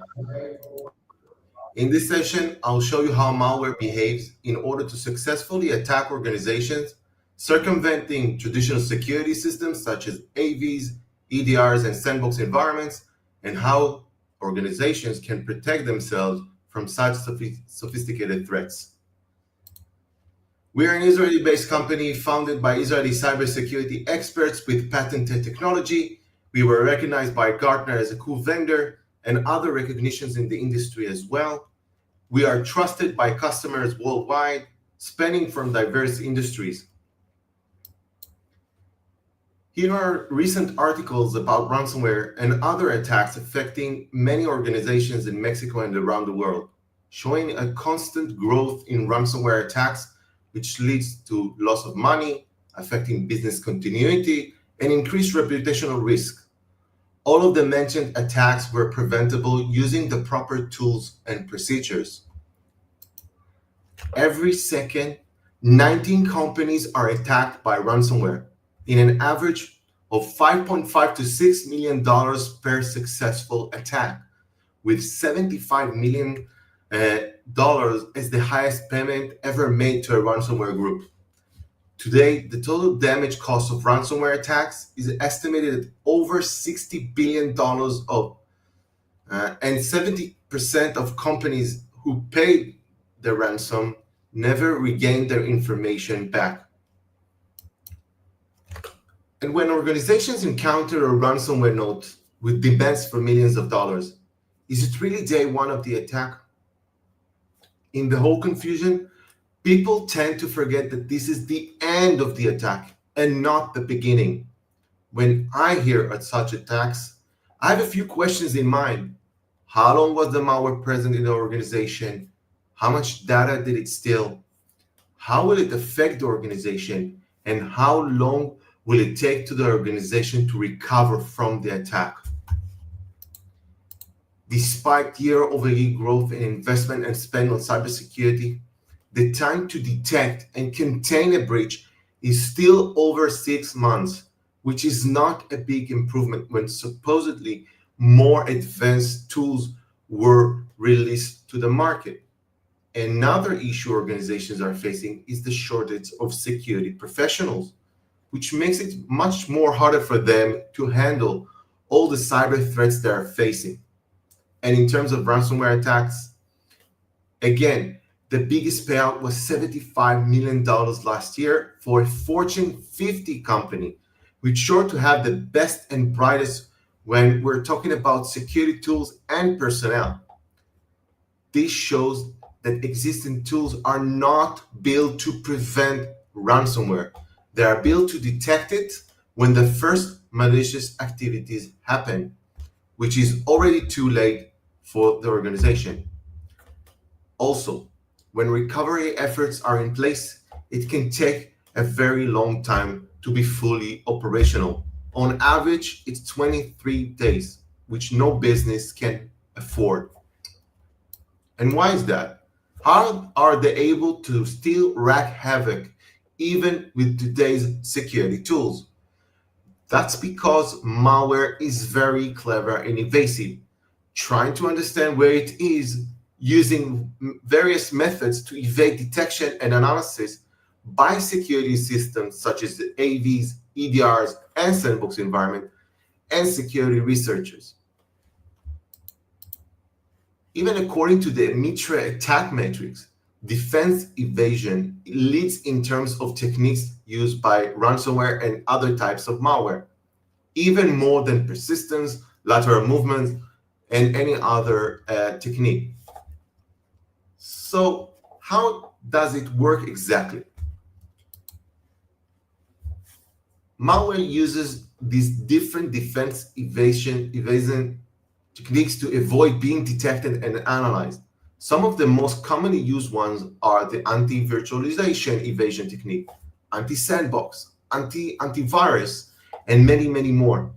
So for example, if we look at the anti-virtualization evasion techniques, malware tries to find artifacts from various VM vendors, such as VMware, VirtualBox, and others, and it looks for files, folders, and so on. It also checks the system properties, such as the number of CPUs, memory size, and additional information about the system. For anti-sandbox evasion techniques, malware looks for artifacts of known sandbox environments, such as cuckoo sandbox, sandboxy, and so on. Again, it looks for files, folders, and processes. For the anti-analysis, the malware tries to find indicators of analysis tools used by security researchers, such as sysinternals, network tools, and more. For anti-debugging, it tries to check if their process is being attached to a debugger or if there are any debugging tools on the system, like WinDBG, IDA Pro, and so on. And our favorite one is the antivirus evasion technique, which either turns off Windows Defender or evade it completely. And also, malware is also prone to evading other AV engines and EDR engines based on machine learning or AI ones. These are the type of techniques that malware is using, and there are hundreds, if not thousands more, that are using in order to circumvent traditional security tools. So here's an example. If we look at a regular endpoint, usually it has more than one CPU, at least 2 gigabytes of memory, more than 100 gigabytes of disk space, and the machine names varies. With deceptive bytes, for example, the malware sees one CPU, less than 2 gigabytes of memory, and less than 100 gigabytes of disk space. And it's in a sandbox or virtual machine name, which causes it to evade the system. So basically, deceptive bytes technology reduces the attack surface and prevent the attack before it can even begin by distorting the ransomware perception of the environment and turning its evasive tactics against itself. This closes the gap left by traditional security systems as we outsmart advanced and unknown attacks. And this creates an unmatched level of security for the organization. For example, again, we'll make the malware believe it's in a sandbox environment, a virtual machine, or any other security tool that will cause it to terminate itself before any data is stolen or any files are encrypted. So if you take a look at the cyber kill chain and how ransomware operates during the recon phase, up to the actions to objective, it usually takes it 6 months to commit to the point of the attack. And this is usually the point where the next gen AV, the EDR, will be able to detect its identity and its presence on the system. But when we have deceptive bytes in the chain, the solution will prevent it here in the reconnaissance phase, where it checks the environment to make sure it's safer to execute. Of course, this helps make the recovery efforts that I mentioned before redundant as we prevent the attack, and the result is you never let your business down. And this is how it looks in a real case from a customer's environment, where we stop the Ulysses ransomware. This is a sophisticated tool designed to encrypt files and demand millions of dollars to restore those files and avoid any publishing of the stolen data that comes along with it. It employs advanced techniques to evade the detection, making it highly effective against conventional security measures. But when we encounter it in a customer's environment, we prevent it before it could even encrypt any data, 5 hours before it was first submitted to VirusTotal. Here is another example from a customer's environment where deceptive bytes prevented a malicious Excel file. Till today, no other AV or any other security tool that recognized this attack on VirusTotal, except for us, when we prevented it back in October of 2024. So this is how we look at the cybersecurity world. For the known non-invasive malware, EDRs and XDRs can stop it in the pre-execution phase using signatures or static analysis, or after the attack has occurred and these tools manage to identify any malicious activities. But for the unknown attacks, deceptive bytes prevent them in the pre-execution phase of it, where the malware checks the environment before the malicious activities can even begin. This makes the solution very effective against a variety of threats, not just ransomware that I mentioned, but also against other types of malware, evasive malware, APTs and zero-day attacks, Trojans, info stealers, and also fileless attacks that eventually all of them use these evasion techniques to avoid being detected and analyzed. And we do that with over 99.9% success rate. So this is the user interface and how it looks on the endpoint. It shows the status of the engines, prevented malware. It's extremely lightweight, doesn't take any resources, and easily deploys in less than 30 seconds. No reboot is needed. It operates immediately. It's signatureless, so updates are once in 3 to 6 months. It means that this is a perfect tool for disconnected environments, VDI environments, or any other environment that is not connected to the internet. It operates in user mode. It means it's more stable and can coexist with the other security tools organizations are using. And since we control what the malware sees about the environment, the solution itself is invisible to the malware, which means that it makes it very hard for it or nearly impossible to bypass our security.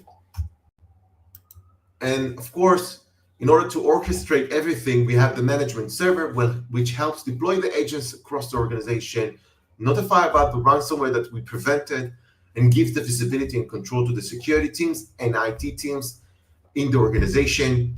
Also easily deploys, can be deployed on-premise, on the cloud, or even in a hybrid management deployment. It supports multi-tenancy for our MSP partners or multinationals customers, and helps them remote control the agents and the devices, provide live information about the devices, customize and automated reports, and third-party integrations to other assets and security assets inside the organization, such as SIEM, SOC, and so on.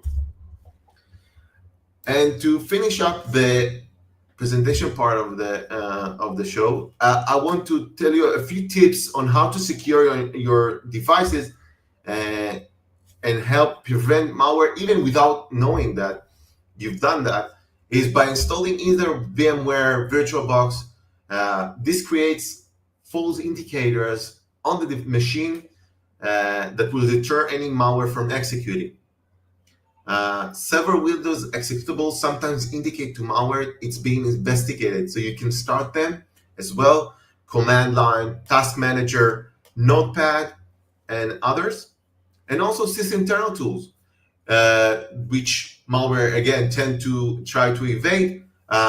Running them in the background could effectively deter malware.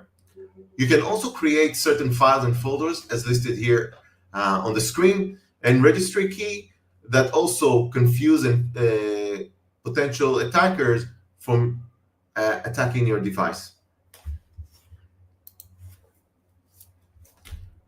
So let me quickly show you a quick demo of the solution.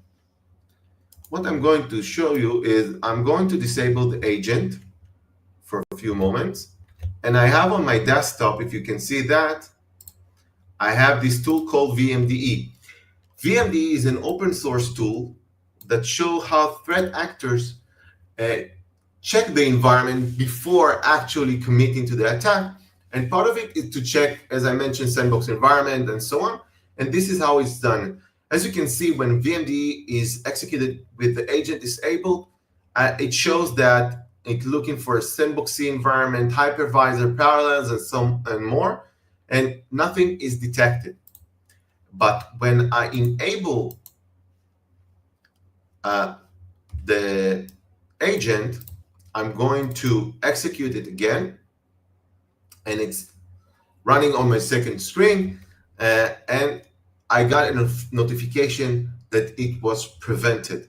Now, if I go to threat history, as you can see, it's November 19th, 1945 almost, which is the time I'm here, my timeline.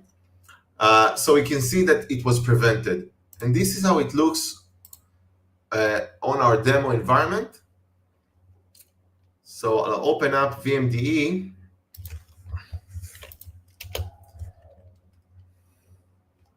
What I'm going to show you is I'm going to open two versions of it. One version is the 32-bit version, and one is the 64-bit that I executed on my device. As you can see, this is a demo environment, but it shows the same information that in a real environment, that if I executed the same file. I can see which engine prevented the attack, the severity of it, the action that was performed, the classification of the file, some basic information like its path and hashes, and the recommendation that we provide on what to do with the file. In this case, we recommend to block it by its hash. And as you remember, when we executed the tool, it was looking for a sandbox environment. Here we go again. You can see the first test. This was a strong indicator for us to prevent this file from continuing any additional activities.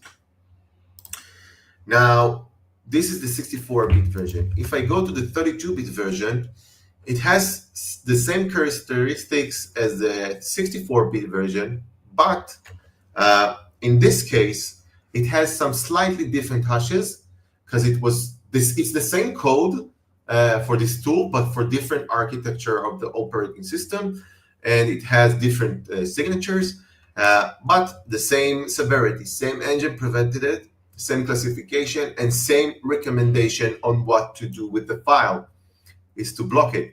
And in this case, again, the same indicator of compromising. It was looking for sandboxing. What I'm going to do is I'm going to fetch information from VirusTotal. VirusTotal, as you probably know, it's a threat intelligence service that provides information about an ability to test files with different antivirus engines. In this case, the 32-bit version is detected by 30 vendors, and the likes of CrowdStrike, Microsoft, and others don't detect this file as malicious. But if I go to the 64-bit version and I test it against VirusTotal, I can see that in this case, only 16 out of 72 vendors detect it as malicious. It shows that for the same tools, they might not be able to identify the same attack on a slightly different variation of the file. In this case, it was for different architectures, but threat actors are known to do a little change to their malware, and then they have a new variant, and it can take at least 6 to 12 hours, even more, to get the signature for the new file, which means that this is the window of opportunity for threat actors to circumvent and successfully attack organizations. But for us, it doesn't matter the signature, since we are not based on signatures. We are based on the behavior of the malware, where the evasion techniques that it's using, and this is how we are able to prevent it in the first place. It doesn't mean that these tools are not good. It means they have this gap that we help to close. Okay, this is the demonstration and the presentation. Thank you guys for having us. If you have any questions, feel free to contact us or TGK, and we'd be happy to assist.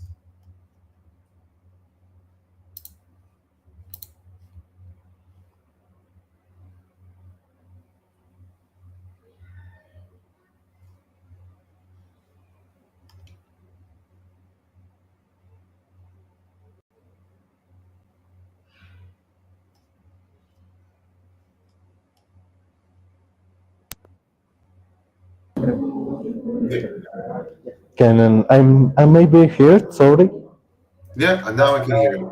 Yeah, thank you. Well, it was a great pleasure to have you here talking about your platform, Deja. The device is a great software, and well, we hope we can interact with you more. We have a couple of questions from our community, if you don't mind we asking. No, sure, of course. I'd be happy to answer any questions.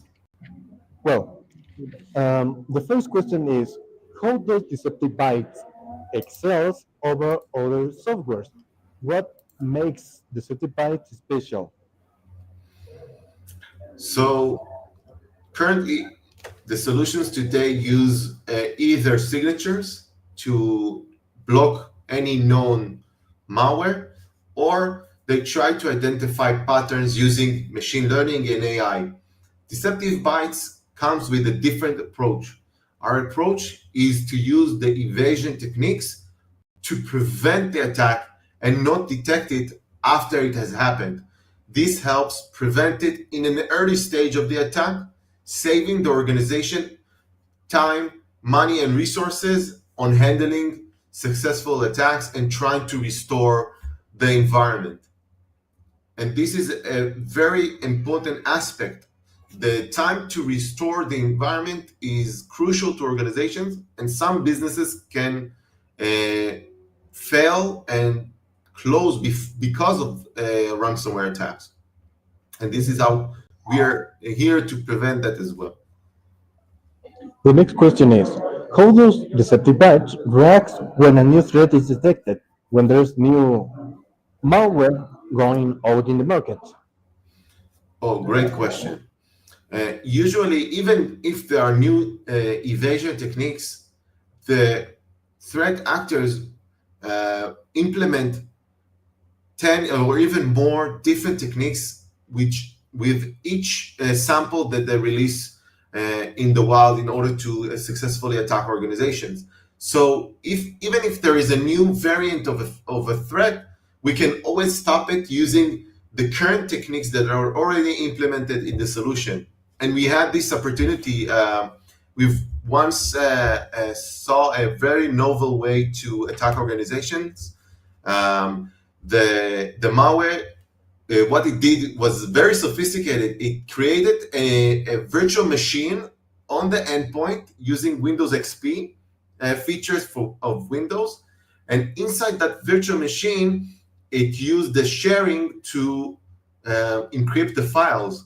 But before it started this process, it looked for different artifacts of the environment. And when it encountered Deceptive Bytes' defenses, we prevented it before it could even do anything malicious. So this is an example for how we operate, or an example that we had a customer that didn't update the solution over a year, and we still managed to stop attacks because we don't use signatures or patterns that could always change. And this is why it's very effective against those threats. Well, a question that our community has is, what is exactly the difference between an active deceptive action and a common solution? So again, common solutions will use known information about attacks, like signatures or patterns, and we use the defenses that the ransomware and the malware is using to defend itself. The malware doesn't want to reveal its presence too early. The idea is to spread across the organization and gain a foothold of at least 50-60% of the organization. So it does it very, very in a very, very stealthy mode, laterally moving inside the organization, checking the environment to make sure everything is safe for it. With signatures and patterns, they will miss this lateral movement because they won't identify it necessarily, or the ransomware will find a way to bypass the EDR, the antivirus, even XDRs today. But when we tell the ransomware, you haven't reached TGK laptops, you reached a sandbox environment, for instance, the ransomware stops its activities, thinking it will continue executing in a later stage. but this will, for us, will reveal its identity, and we will be able to stop it. Okay, so the difference is signatures and patterns against the defenses of the malware. The last question is, what's the main aspect that, in your opinion, is the most fascinating or disruptive in the deceptive byte technology? What do you think? I think it's the combination of the different techniques that we implemented, our knowledge by our expert team that developed this solution, that makes it very effective against various threats. We tested it time and time again, and we always prevailed. And this is a testament to the way that we operate. And we invite anyone that wants to test it themselves. Please contact us in TGK, and we will arrange a demo or a POC and show you how effective it is. Well, I'd like to ask you a little about your experience. What do you think about the other kind of technologies out of deceptive bytes? What is your opinion on those kind of softwares?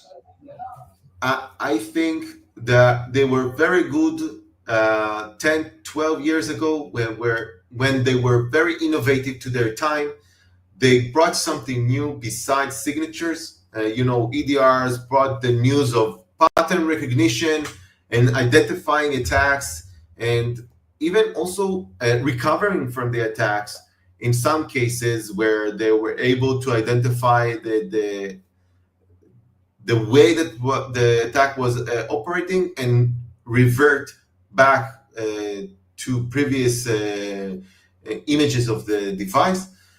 But the more the EDR got sophisticated, the more the security professional needed to be sophisticated as well, but also threat actors. And they found ways to bypass those tools. And as time continued, they added additional sources of information in order to correlate the attacks. You have the SIEM, you have the XDR, but eventually those threat actors identify these attempts. It's very informative. They have a lot of information to correlate the attack, but sometimes it's not fast enough. And that's why you need a multi-layer approach. And this is why we advocate not just to have deceptive bytes, we advocate to have multiple layers in addition in order to make sure that you have tight security. So you can use the Windows Defender. It became one of the best, even antivirus, the free antivirus on your device, alongside other tools, of course, that you have in your organization, and deceptive bytes as well in the mix. So we appreciate them for paving the way for new technologies. I hope they will continue helping in this fight. This is a very difficult fight against threat actors, but there is still, I believe there is still hope for everyone. Well, I'd like to thank you very much, Hen. In this case, our event is a new event that we are doing so we can grow a little bit more, and in next editions, well, do it bigger and greater. I'd like to have you. I'd like to show my gratitude for you for assisting by myself and TGK. We'd like to invite you for next editions, and also, well, I'd like to ask you, what do you think about our event, about Ciberseguridad Day? I see it's a very well organized event, and we appreciate the opportunity to present, first of all, how malware behaves and how we operate and how we protect. And we look forward to working with TGK more in your market. Very great event. Thank you very much. Thank you so much. I hope we see us again, and well, thank you for your assistance. See you later. Thank you very much. We'll be in touch.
Buenos días, David. ¿Cómo te encuentras el día de hoy?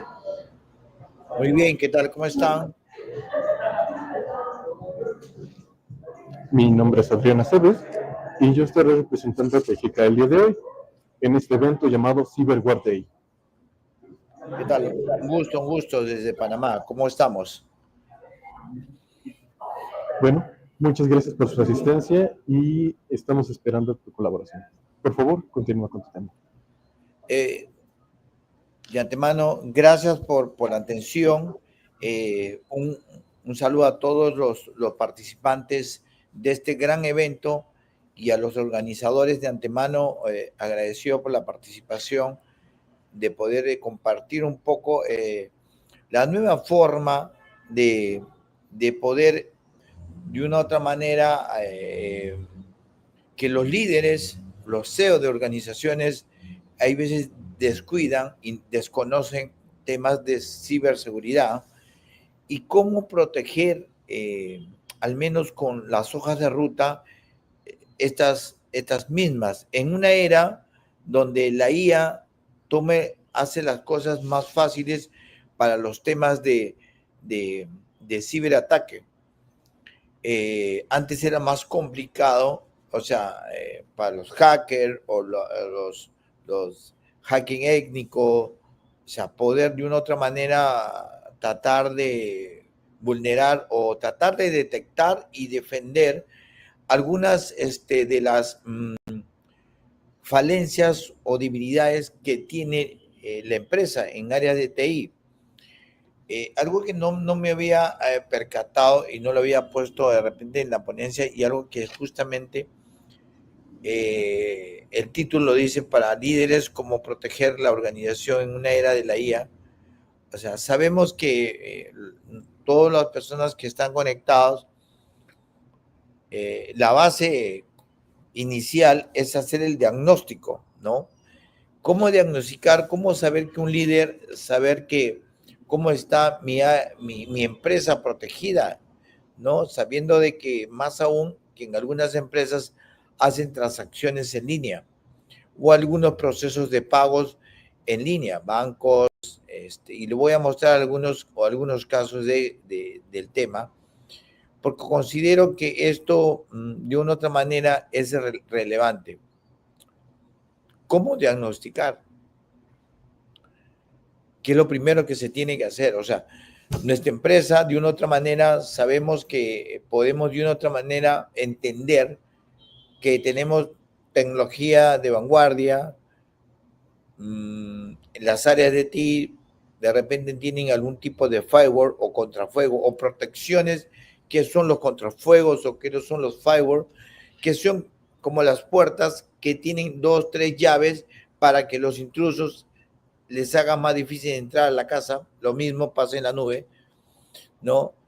Que protegen nuestra información, pero ponen a un equipo en el cual niveles de acceso, en el cual son candados para que no puedan acceder a la información. Se hacerle a las personas, a los ciberdelincuentes, porque hay que llamarlo así, son tratar de hacer las cosas, las tareas más difíciles. Pero hay que entender que nosotros también salimos para Internet salimos por el puerto 80 y el 225, son puertos de TCP/IP, que por ahí son los nuevos ataques que pueden rendirse. Vamos a comenzar. La nueva realidad en las ciberamenazas en la era TIG. El panorama actual, como ustedes lo están viendo en el panorama actual, en el 2024, para que ustedes puedan entender, vamos al antecedente, los ciberataques impulsados, miren cuán importante es esto, impulsados por la IA, aumentaron el 40% en América Latina, transformando radicalmente el paisaje de amenazas digitales, ya que todas las organizaciones y adversarios cada vez satisfacían y aprovechaban la inteligencia artificial cada vez más para automatizar y perfeccionar sus ataques totalmente. El costo de inversión, imagínense, global de cibercrimen se proyecta ya, o sea, para el 2025 ya, hasta esta fecha es de 10 billones, superando el PIB de muchos países. Imagínense la cantidad de dinero, y también vamos a ver los pros y los contras sobre las mismas. Siguiente. Siguiente diapositiva, por favor. Gracias. Hablamos que las ciberamenazas en la era de la inteligencia artificial, y hay que mencionarlo, es un arma de doble filo, porque la IA también puede ayudarnos a hacer la vida más fácil, pero al mismo tiempo, o sea, nuestra mayor defensa como es de poder ser más vulnerable, con más crítica, más aún, puede indicar paso a paso cómo podemos entrar a una web, o cómo poner un sitio corporativo en un blacklist, en unas listas negras. Y simplemente si ponen las listas negras del dominio X, automáticamente no funciona nada de la empresa, ¿no? También puede coayudar dentro de las capacidades de la detección de respuestas, también como potencia de ataques de phishing, ¿no? Sofisticado de malware adaptativo y técnicas de ingeniería social, casi imposible de distinguir totalmente. Hablamos de las clonaciones de SEOs y lo vamos a ver ahora. Ya que los atacantes utilizan IA para identificar vulnerabilidades, que sí nos puede ayudar a poder defender, a poder prevenir y automatizar reconocimientos y crear campañas personalizadas y a escalas masivas. Siguiente, por favor. Ok. El rol clave del líder de seguridad tiene 3 ejes. El líder en ciberseguridad puede hacer transformación cultural, que es la parte más difícil, la alineación estratégica, cómo hacer, qué iniciativas tomar y colaboración interpersonal. Vamos a la parte de transformación cultural. El liderazgo transforma la seguridad, ¿cierto? Bajo procesos técnicos de la cultura organizacional integral, donde cada empleado se convierte en una primera línea de defensa, totalmente. Dando que, es que lastimosamente yo preguntaría, si pueden compartir en el chat, yo preguntaría si alguna de sus empresas, el día que ustedes ingresaron a trabajar, les hicieron firmar algún tema de derechos de protección de datos, 1, 2, del uso indebido de Internet,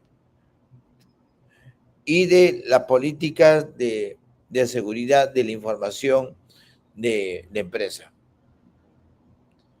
¿No? O sea, porque esto es importante, porque cada empleado se convierte de manera de línea de defensa, o sea, de prevención. O sea, bien, eso indica de que estos 3 puntos pueden ayudar a que cada una de los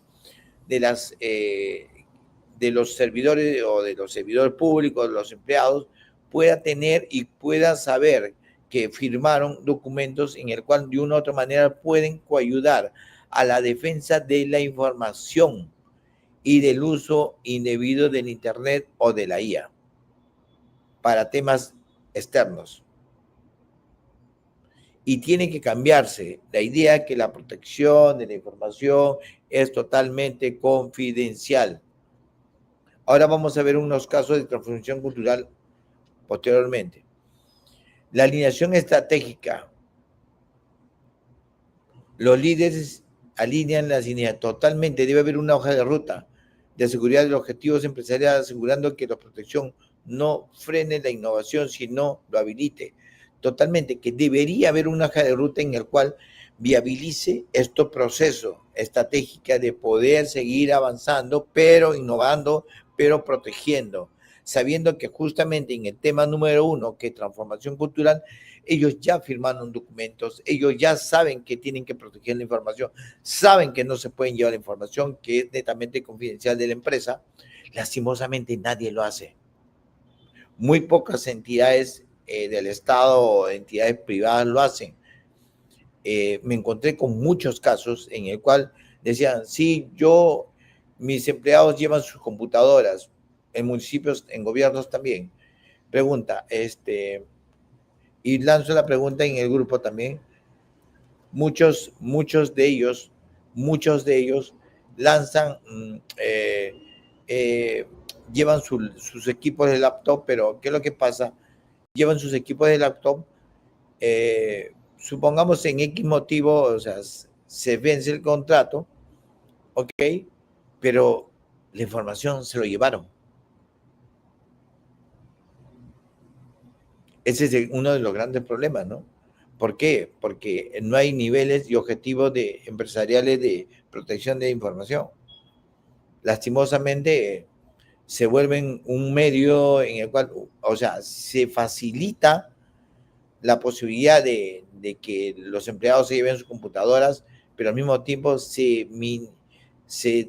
rompe con la ley del tema de protección de la información de la empresa o de la institución. Y eso hace que de una u otra manera la innovación de poder, o sea, facilitar procedimientos fáciles a la empresa a través de minimizar de repente costos para que la empresa no gaste y que facilitarle a los empleados que puedan llevar sus equipos, pero uno de los grandes problemas es la información. Yo he tenido varios casos de que, por ejemplo, estos que lo que acabo de mencionar, de que habían empleados que ya cesaron, se les cortó el contrato, se les venció el contrato y simplemente se llevaron la información, toda la información, toda. Y no había un contrato de protección de la información y de datos, no había nada. Por eso hay que tomar que los líderes deben alinear las iniciativas de seguridad de los objetivos empresariales de la protección de la información. Eso por un lado, que eso ayuda al tema de ciberseguridad y saber cuáles son los roles en cada una de las áreas para saber hacer un monitoreo constante. La colaboración interdepartamental. Fomentar la colaboración en TI, que es tecnología de la información, con el área legal, operaciones y la dirección para crear ecosistemas de seguridad más robusto y adaptable. Entonces, todas estas áreas tienen que de una u otra manera coayudar a la empresa. El líder tiene que tomar la iniciativa para poder integrar TI, legal. ¿Por qué? Porque tiene que haber, y es algo que tienen que entenderlo los líderes, tienen que haber roles y directivas legales en las áreas de las empresas. Si no hay directivas legales, simplemente pueden hacer acciones internas en una empresa, pero simplemente no va a tener el sustento legal interno. Eso que tenemos que tenerlo clarito.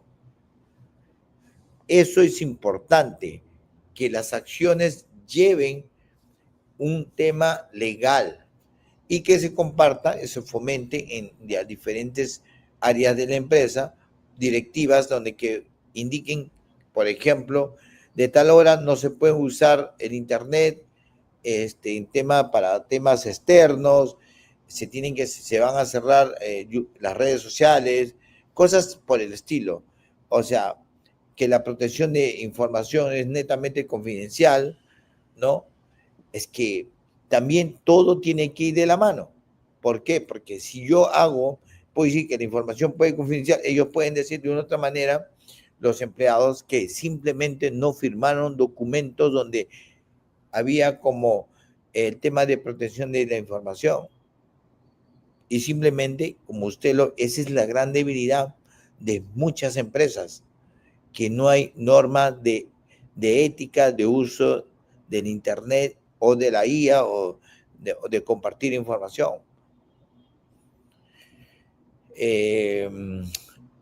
Algunos de los casos de éxito en República Dominicana fortaleció en un, mire, interesante, ¿no? Centro de Operaciones de Seguridad, con un liderazgo proactivo, implementando análisis de predicción, o sea, análisis de predecir, ¿no? Y qué respuestas y predecir y dar respuestas automatizadas a las diferentes acciones que se tenían en un determinado momento bajo la necesidad de esa área del centro de operaciones. El resultado de reducción fue el 65% de incidentes críticos, o sea, bajó. ¿Por qué? Porque tienen que entender que ya había el plan de transformación cultural, la alineación estratégica, la hoja de ruta y la colaboración de las áreas legal y operaciones. Todo esto se canalizó en estos tres ejes y llevó uno de los casos de éxito en República Dominicana, dando la reducción de 65% de incidentes críticos. Es bastante. O sea, ya es manejable en estos tiempos. Si alguien tiene una pregunta, lo puede dejar en el grupo. ¿Me pueden, la siguiente, por favor? Gracias. Hablamos de los 5 pilares fundamentales de la seguridad de la información. Y justamente ya lo habían mencionado. Y de repente todos hablan de herramientas de phishing, cómo entrar, cómo hackear, hacking étnico, pero lastimosamente nos encontramos que hay normas para la seguridad de la información, por ejemplo, ¿no? Uno de los 5 pilares, voy a mencionarlo, es la confidencialidad. En una empresa deberían llegar un documento en el cual la información es confidencial, toda la información queda acá, puede trabajar acá y nadie se puede llevar información. Acceso restringido exclusivamente a personas autorizadas mediante control de identidad y privilegios mínimos. Es los roles, lo que acabamos de hablar hace unos minutos. Asignar roles para que de una otra manera el líder, hablan de líder, los CEOs o líder de seguridad de la información, en temas de transformación digital, hay mucho de esto. Los líderes de seguridad de la información son los que con el área de legal, con el área de operaciones, norman las hojas de rutas para poder justamente estos ejes se ejecuten en empresa, en gobierno y en otros temas gubernamentales. Uno de los otros puntos es la legalidad. Miren, el cumplimiento escrito en las normativas como el FPD, PPPP, en México, por ejemplo, el organismo de protección de datos en Europa y los estándares internacionales de protección de datos, imagínense. Eso debería estar, o sea, no lastimosamente, y se lo voy a decir, más de repente del 100%, solamente el 10 o el 5% están aplicando esto. Lastimosamente es cierto. Nadie se va a la normativa, nadie se va a la parte legal vuelvo a retroceder al tema de transformación, de los ejes cultural, alineación estratégica, colaboración interpretativa. No lo hacen. ¿Por qué?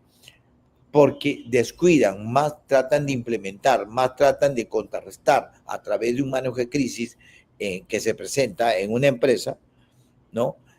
Pero no dan las bases como para que esto no suceda.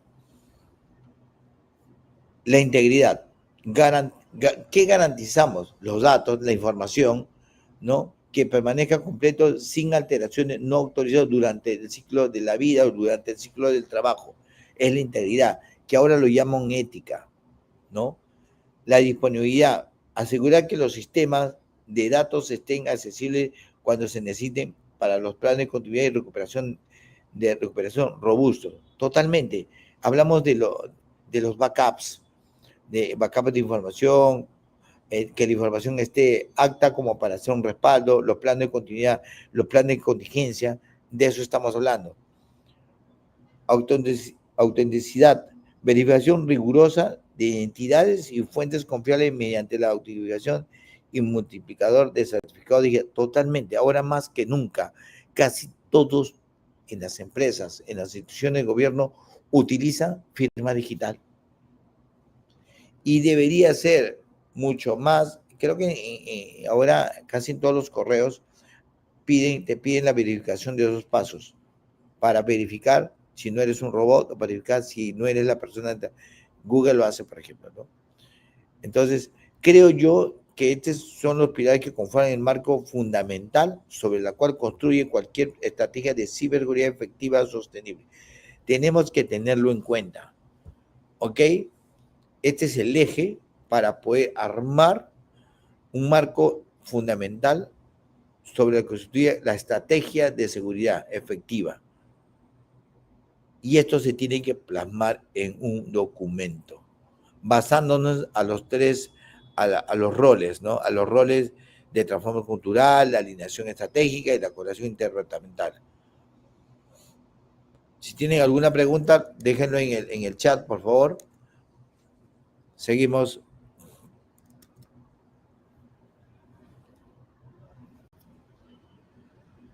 Ok.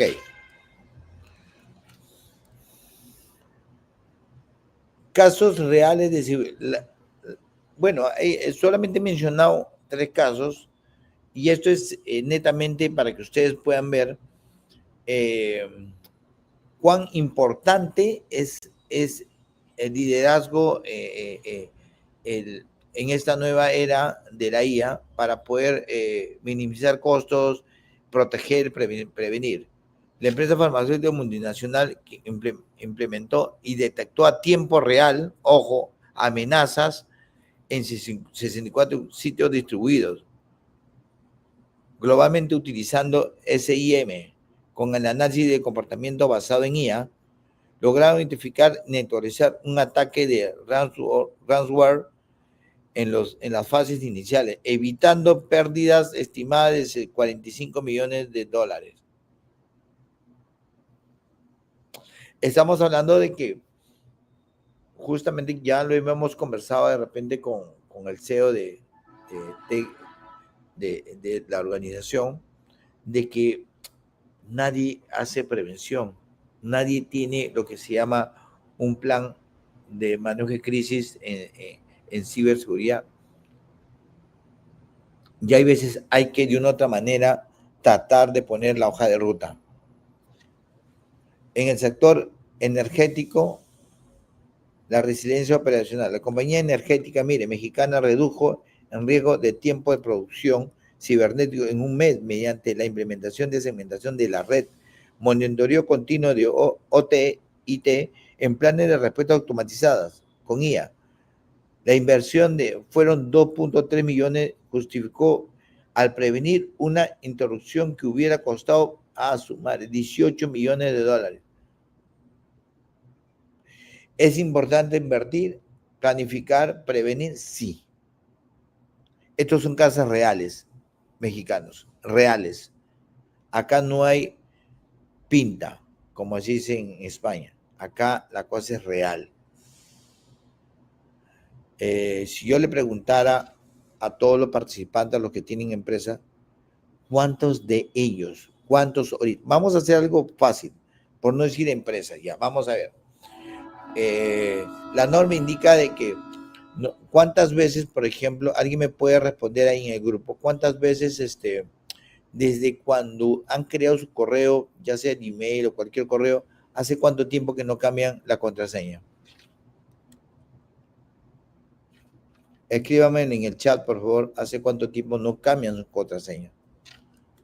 La norma indica que deberían cambiarlo cada 15 más 20 días por hace meses. Gracias, Alan.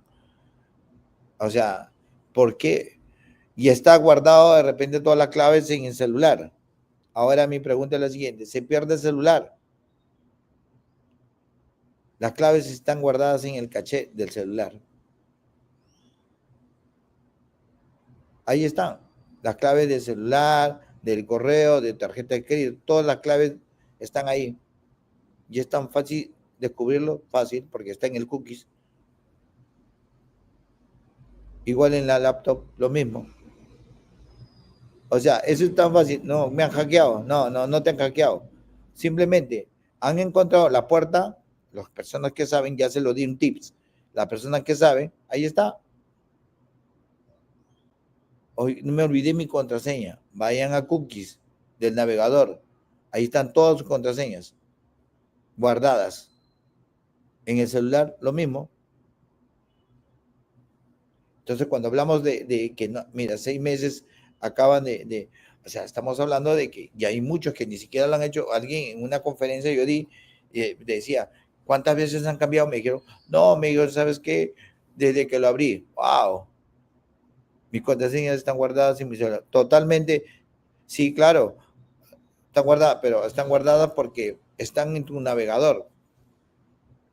O sea, mi pregunta, si le roban el celular, los ciberdelincuentes ya saben dónde entrar. Y volviendo al tema, para no irnos más acá, hablamos de justamente el sector de género. Vamos al factor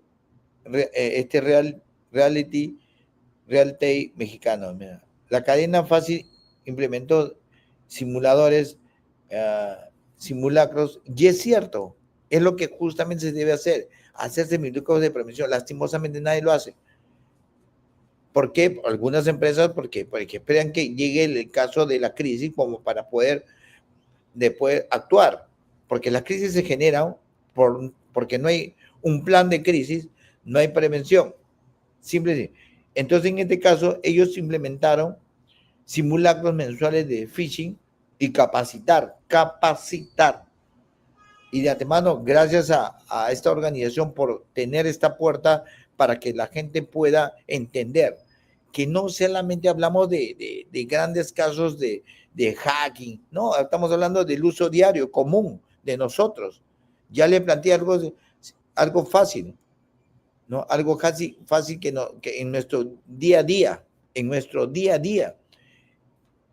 Gmail, todo está, nuestras claves están ahí, de bancos, todo eso. Yo le recomendaría, claven, señores, desde ahorita, cambien sus claves, cámbienlas. No me acuerdo, ténganlo, como alguien decía,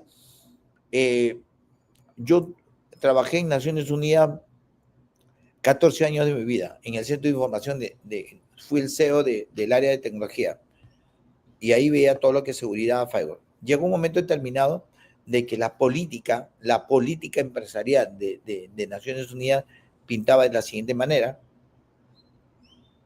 ¿Cuántos hacen backup de su información acá? Solamente dígame de su información personal, no empresa. Y los que tengan empresa, dígame hace cuánto, cada cuánto lo hacen. Pero real. ¿Qué es lo que me pasó? Llegó un momento determinado de que la política de Naciones Unidas es la siguiente. Se hace un backup, pregunta, el backup, casi todos ustedes hacen el backup y lo tengo en mi propia oficina. Hacen el backup y lo tengo en mi propia oficina. Hago el backup, lo tengo en mi casa. Ajá, gracias, Alan. Lo tengo, y o sea, Alan, una consulta, si haces el backup, ¿dónde lo tienes? ¿En tu casa? ¿En tu oficina? ¿En la misma oficina? Si me pueden responder para poder yo plantear lo que pasó. Lo tienen el backup, cada 6 meses me dicen, lo tienen en su casa, en su oficina, ahí mismo, desde otro ordenador. Sí, está bien, desde otro ordenador, pero dentro de la oficina o fuera de la oficina.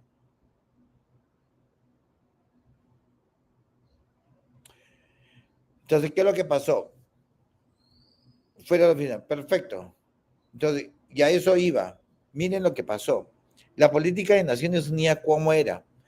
Pero era mucho más, y agarren la idea, cuando hacen un backup de una información, justamente estamos hablando de este campo de ciberseguridad, y parte de la ciberseguridad hacer el respaldo de la información, es parte, porque llega un momento determinado, o sea, Nos hackearon. Ya, no se preocupe, tenemos el respaldo. Acá lo tenemos. ¿Qué es lo que pasó? En un USB en casa, claro, perfecto. ¿Y qué es lo que se tiene que hacer? Ellos nos indicaban, la política de la ONU, en temas de ciberseguridad, el backup se hacía en unas cintas, hablamos de los 80, en unas cintas, y esas cintas, tape backup, no sé si alguien recuerda esas cintas tape backup, teníamos que en valija diplomática llevarlo a una entidad que en Perú era Prosegur, si lo conocen, es un centro de protección de donde llevan el dinero, todo eso. Ahí tenían que ponerlo en una gaveta y estar con llave. Y teníamos que hacerlo cada semana. A ese nivel era. Y justamente los dos que han participado de antemano, gracias, está bien lo que están haciendo, porque la información no se hace backup en tu casa, debes tenerlo en otro lado. Alguien me dijo, y yo le dije, ¿por qué tenían que tenerlo en otro lado?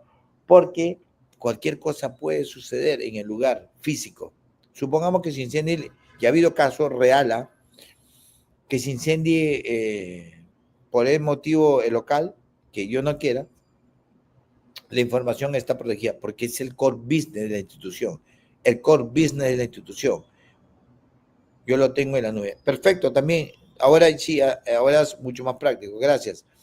¿Qué es lo que pasó? Caso real.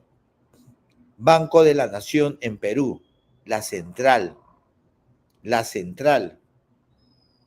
que estaba en la capital, en Lima, se incendió. No tenían respaldo. El respaldo lo tenían dentro, no lo tenían afuera. Complicaciones, muchos problemas. Punto número 1. Gobierno local, me llaman. Municipalidad de, creo que fue de San Martín de Porres. Me llaman, ¿sabes qué? Un gran favor. ¿Qué pasó? Ha habido un incendio en el local, qué sé yo. Hay una manera para poder respaldar la información, poder cubrir. Yo tengo un backup desde enero y el incendio había sido en julio. 4 meses no habían hecho backup y no sabe de qué área, del área de rentas. Muchísimo le costó la cabeza el puesto y todo ese tema. Complicaciones totales. Estamos hablando de justamente de esas brechas. Siguiente, por favor.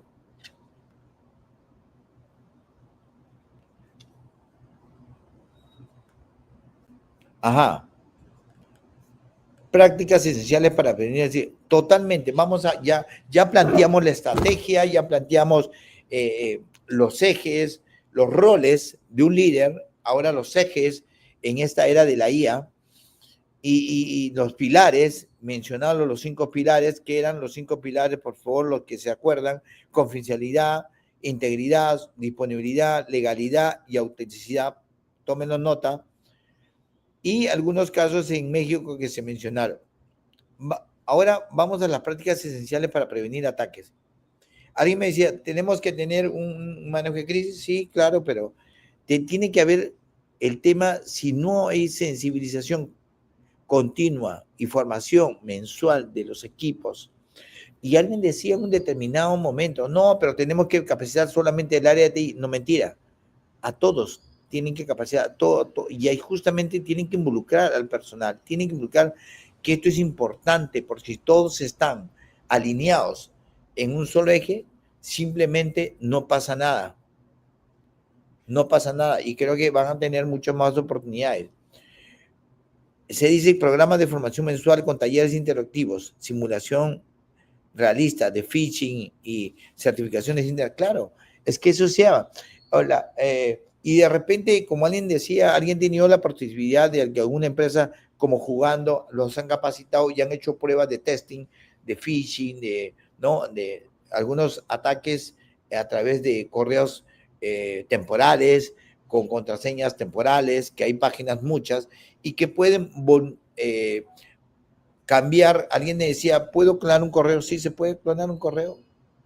No le puedo mostrar ahorita porque después se lo aprenden, pero sí se puede clonar un correo. Hay páginas que te pueden ayudar a eso.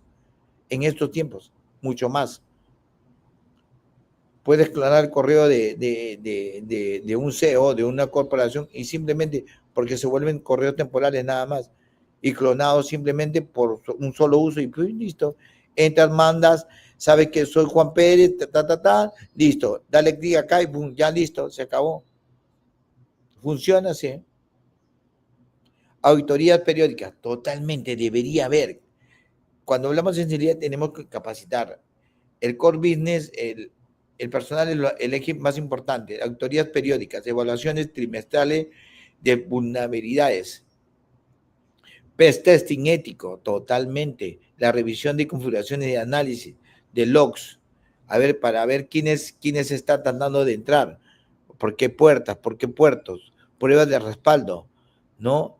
Y ahí viene, no nos equivocamos, pruebas de respaldo, señores, porque todo ataque, todo análisis, monitoreo, tiene que haber pruebas de respaldo, de contingencia, para poder identificar las brechas ante los atacantes. Totalmente de acuerdo.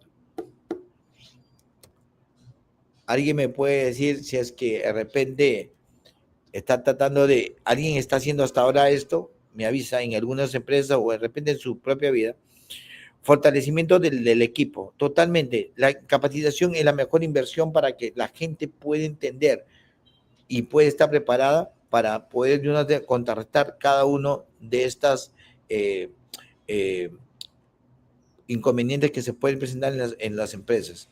Obviamente hay muchas certificaciones que les puedan ayudar al tema de seguridad de la información. Tecnologías inteligentes, ¿qué aplicar? ¿Cuándo y dónde? No, porque ahora está de moda esto, yo lo pongo. Sí, pero señores, hay un tema que lo mencioné hace unos minutos. Toda tecnología de implementación debe tener un tema legal, ya sea externo o interno. Y eso no se hace. Las normativas internas, directivas internas, para poder aplicarlas, no se hacen. Ni siquiera, imagínense que en gobiernos locales que ya hay normativas, no lo aplican y en las empresas no hay en las empresas. Alguien me diga si hay en alguna de las empresas los han hecho firmar un documento en temas de protección de datos y lineamientos éticos de ciberseguridad. No lo hay. Yo he estado en varias y he hecho auditorías. No tienen, falecen de eso. Simplemente dicen, implemento la mejor sistemas de seguridad de la información, todo, pero no hay roles, no hay directivas. ¿Quién es el líder de ciberseguridad? ¿Cuál es el equipo de manejo de riesgo, de prevención de ataques? No lo hay. Siguiente, por favor. Acá es un caso muy interesante. La anatomía de un ataque normal, puse este ejemplo para que ustedes puedan ver solamente cómo funciona, para que el líder tenga un ejemplo de cómo normalmente lo más tradicional que son los correos electrónicos que limitan las comunicaciones legítimas de bancos, proveedores, directivos, etcétera, pueden comprometer credenciales e instalar malware. Sí, claro, es lo primero que ya, y iniciativas de transferencia de fraudulenta, totalmente. Yo les voy a poner un caso real. Puedo poner, no sé si puedo compartir un video, mi estimado. Hágame saber si puedo compartir un video.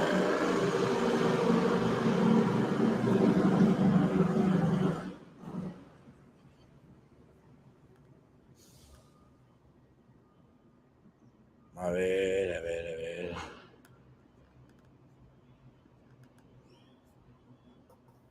Claro que sí, sin ningún problema. Sí, listo, estoy en eso.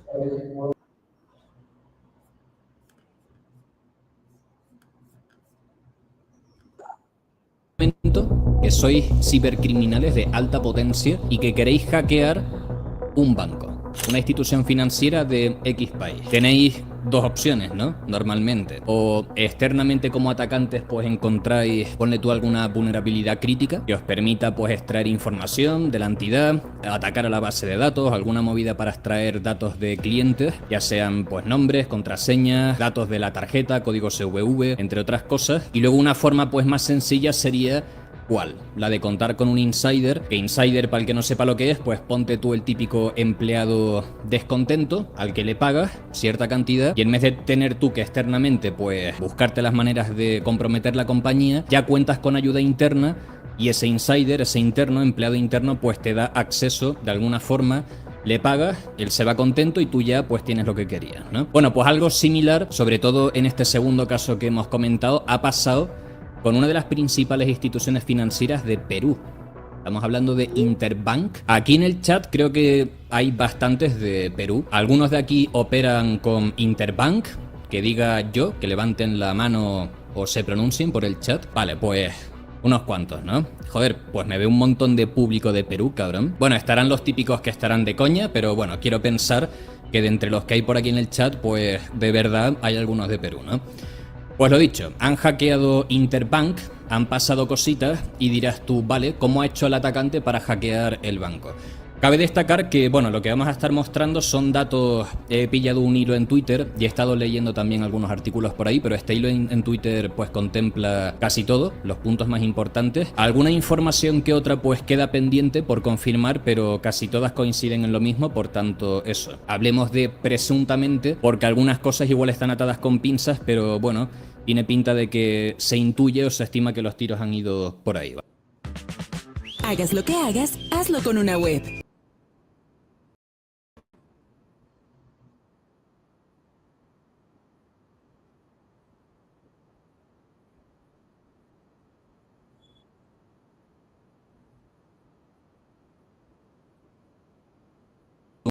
Que ya sabréis lo que es, prefiero no hablar de esa página. Xoldik se llama el usuario. Dice, esta mañana este usuario compartió pruebas de su exitoso ataque a Interbank. En su publicación reveló haber obtenido acceso a nombres de clientes, o sea, todos los que estéis en Interbank, pues seguramente en esta lista que expuso, que ahora entraremos más en detalle, pues bueno, que sepáis que tienen vuestros nombres, vuestros emails, vuestras contraseñas, al parecer en texto claro, porque ahora también este usuario, el Xoldik, mostrará cómo ganó acceso a, bueno, a la propia aplicación como cliente, o sea que tiene pinta de que no estaban hasheadas, no se estaba aplicando ningún tipo de cifrado, o sea que eso es turbio. Números de cuenta, códigos CVV, que bueno, al ser un banco, entiendo que en las bases de datos, pues claro, tendrán que estar pues todos estos datos, ¿no? Toda esta información. Solo que claro, entiendo o me gustaría pensar que todo esto no va a estar reflejado en la base de datos ahí en claro, directamente. No son contraseñas que bueno, aquí arriba sí, pero me refiero, el código CVV y tal, digo yo que lo ideal sería que no estuviera tampoco en claro, ¿no?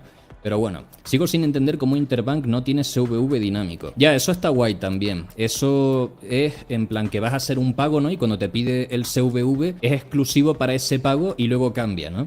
Eso está guay, eso mola. No lo ofrece Interbank. Pero bueno, historial de transacciones, etcétera. O sea, todo, prácticamente. ¿Qué pasó? Que se encontró esta publicación donde, bueno, pues el tío dice, oye, que sepáis que...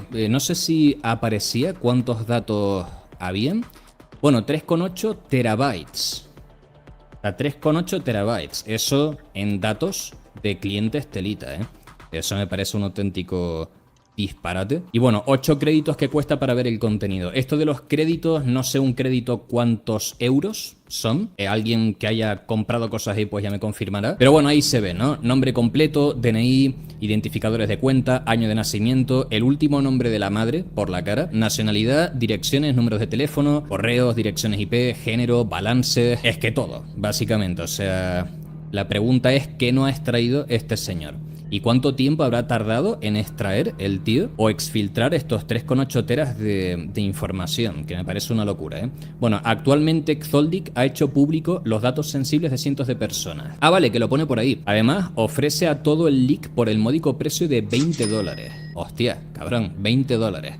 Y luego el cabrón pidiéndole 4 millones al banco. Bueno, asimismo el hacker compartió capturas de pantalla que evidencian su acceso a las cuentas de 2 empresas. O sea que entiendo que esto es que de las credenciales que ha pillado, que entiendo que estarán en texto claro, o igual ha aplicado fuerza bruta y se emplea algún método de cifrado que, bueno, que mediante fuerza bruta, ya sea con hashcat o con John mismo, pues puedas romper. Pero bueno, ahí parece ser que está logueado como un cliente. Esta que es, entiendo que la aplicación de Bank Inter, o sea, de Bank Inter, de Interbank, cuando te conectas, que ves algo así similar, ¿no? Elige la empresa a la que quieres ingresar. Bueno, Inversiones y Servicios Amaral, H&G Amaral Group. Pues vosotros me diréis, no me sorprende, estamos en Perú, ¿qué se espera? Bueno, coño, pero es un banco, tío. O sea, un banco, lo ideal es que tengan todo bien montado, ¿no? Que si no, como ahí te pillen los datos de tus tarjetas y tus movidas, cagaste. Bueno, me estabais comentando muchos que varios de vosotros habéis extraído todo el dinero de Interbank y lo vais a migrar a otro lugar, ¿no? O sea, que están, me dijisteis, haciendo colas o algo así, que están súper saturados los de Interbank porque se ha liado parda, obviamente. Sí, ya lo hice. O sea, tú eres de Perú y has cambiado de banco, ¿no? No quieres saber nada de Interbank. Sí, ese banco se fue a la ruina. Hostia, claro, a ver este banco ahora cómo se recompone, también te digo. Bueno, aceptaron que vulneraron sus sistemas. Interbank ha aceptado la vulneración de sus sistemas y anunció que pronto reactivarán el funcionamiento de todas sus plataformas. Ahí pone esto, ¿no? Un mensaje de difusión para los clientes. Lamentamos esta situación y comprendemos la incomodidad que esto pueda causarles. Hemos identificado que algunos datos de un grupo de clientes han sido expuestos por un tercero sin nuestra autorización. Bueno, estaría guay que hubieran puesto que todos los datos de todos los clientes han sido expuestos, porque 8 teras o no me acuerdo cuánto era, no creo que sean pocos, pero bueno. Ante esta situación inmediatamente desplegamos medidas adicionales de seguridad para resguardar las operaciones e información de nuestros clientes. Queremos darles la tranquilidad de que Interbank garantiza la seguridad de sus depósitos y todos sus productos financieros. Me parece que es un poco tarde para estar diciendo esto ya, porque si no, no habría pasado. La mayoría de nuestros canales se encuentran operando. Tan pronto terminemos la revisión exhaustiva, restableceremos la operación en el resto de nuestros canales. Pues nada, ese es el mensaje que enviaron. Y nada, al parecer el chaval este, que no me acuerdo el nombre, es un nombre un poco raro, Zoldik, que es ruso eso, o no sé. Pues eso, aquí se ven los correos que estaban intercambiando con Interbank. Pone, no obstante, Interbank omitió señalar que durante las últimas 2 semanas mantuvo comunicación con Zoldik a través de correo electrónico. Un empleado... Justamente cuando les quería mencionar que ese tema de Zoldik, justamente, si puede poner la presentación, por favor, era el caso de correo electrónico. Imagínense. O sea, una pregunta para todos, que todavía siguen utilizando los correos electrónicos para vulnerar. Sí, es que lastimosamente en los bancos y en muchas instituciones, para poder vincular un teléfono, necesitamos meter un correo electrónico. Pues yo les voy a regalar, no sé, algunos ya lo conocen, los que lo conozcan bien, los que no, yo les voy a regalar este correo. Háganlo porque es lo más seguro, porque utilicen esta Protomail, no sé si alguien lo conoce. El correo está 100% cifrado y protegido. Yo utilizo esto mayormente ya, no le estoy haciendo propaganda, sino simplemente veo que es muy seguro, ¿no? Y no te rastrean. Creo que esto les puede ayudar mucho para evitar justamente estos temas. Protomail. Se los dejo en el grupo para que los puedan de una u otra manera utilizarlo. Lo he mandado en el grupo. Igual. Creo, volviendo al tema de los correos, que imitan comunicación ilegítima en los bancos proveedores. Miren lo que le pasó a este banco. Y no solamente fue un banco. Después fueron universidades. Después, siguiente proceso, fue la OMPE, el Sistema Nacional de Entidad todo lo estaban ofreciendo en la Deep Web y más o menos el mismo precio, 20, 10 dólares. Y ese mercado negro, tenemos que tener en cuenta que la información es muy importante en estos tiempos y es el negocio, el business. Señales de alerta críticas, hay algo que mencionar. Reminente sospechoso, direcciones similares pero con incorrectas. Por ejemplo, para que tengan soporte bancomer.xmx versus soporte bancomer.i. La diferencia es la O, y ese es el ¿cómo se llama? El correo que se va, o sea, que le han clonado. Urgencia artificial, su cuenta será bloqueada 24 horas. Oh, ¿por qué? Le dan clip. Enlaces dudosos, revelar URLs maliciosos, muchos malware que vienen justamente con todos esto, calidad e interior de los estándares corporativos, los errores mayormente, ¿no? Solicitudes inusuales, peticiones y credenciales para pagos urgentes. Creo que esto ahora es lo más fácil que está llegando en CMS. No sé si a ustedes les ha llegado esto, les llega peticiones de credenciales para pagos urgentes por CMS. Ya están utilizando los CMS para hacerlo. Herramientas de simulación. Vamos a dejarlo esto al último. Beneficios comprobados. La mejora de vigilancia, ¿cómo te puede ayudar todo esto?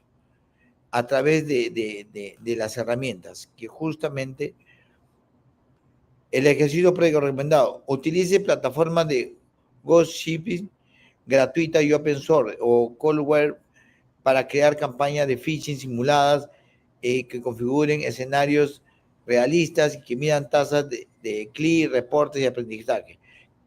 Si tú aplicas, esto te puede ayudar a la empresa. Sí, totalmente. El líder tiene que tenerlo claro. La mejora de vigilancia 40% al 85% en 4 meses. Reduce riesgos humanos hasta 70%. Identifica empleados que requieran capacitación adicional. Genera métricas concretas para dirección. De inversión típica, hay veces son $3,000 anuales para organizaciones, pero que sí te puede llevar hasta 8 millones, hasta, ha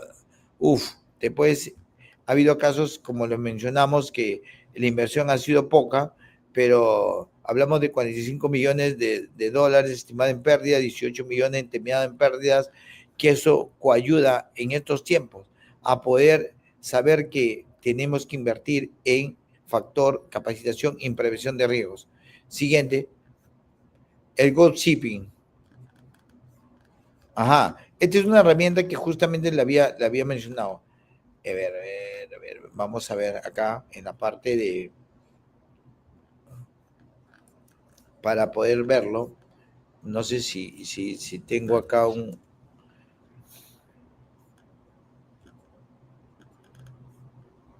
ajá, voy a compartirlo para que lo vean en vivo y en directo. Esto está en la web, lo pueden, ahí está la dirección, se bajan el programa, lo están viendo, ok. Esta es la plataforma, ok.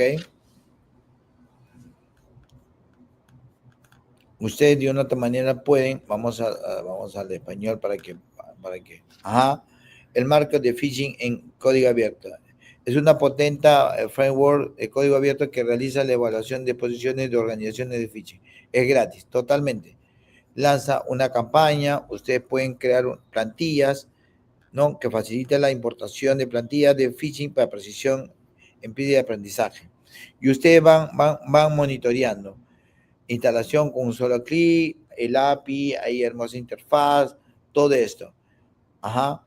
Ustedes lo pueden descargar, lo mando en el grupo para que lo puedan tenerlo sin ningún problema. Igual, vámonos a la siguiente plataforma, por favor.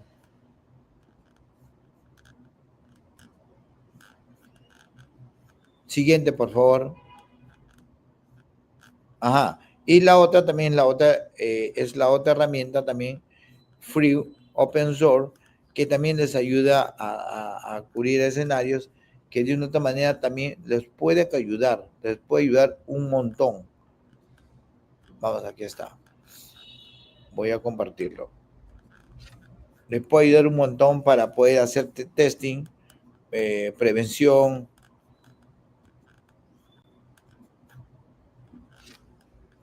Aquí está, vamos a traducirlo para que lo puedan ver.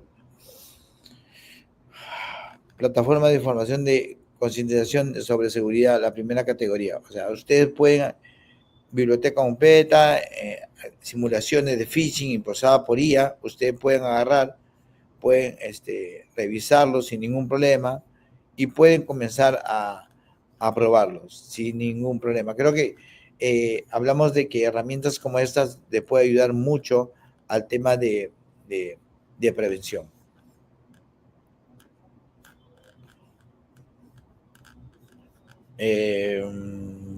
Siguiente, por favor. Estrategias de liderazgo para fortalecer la seguridad.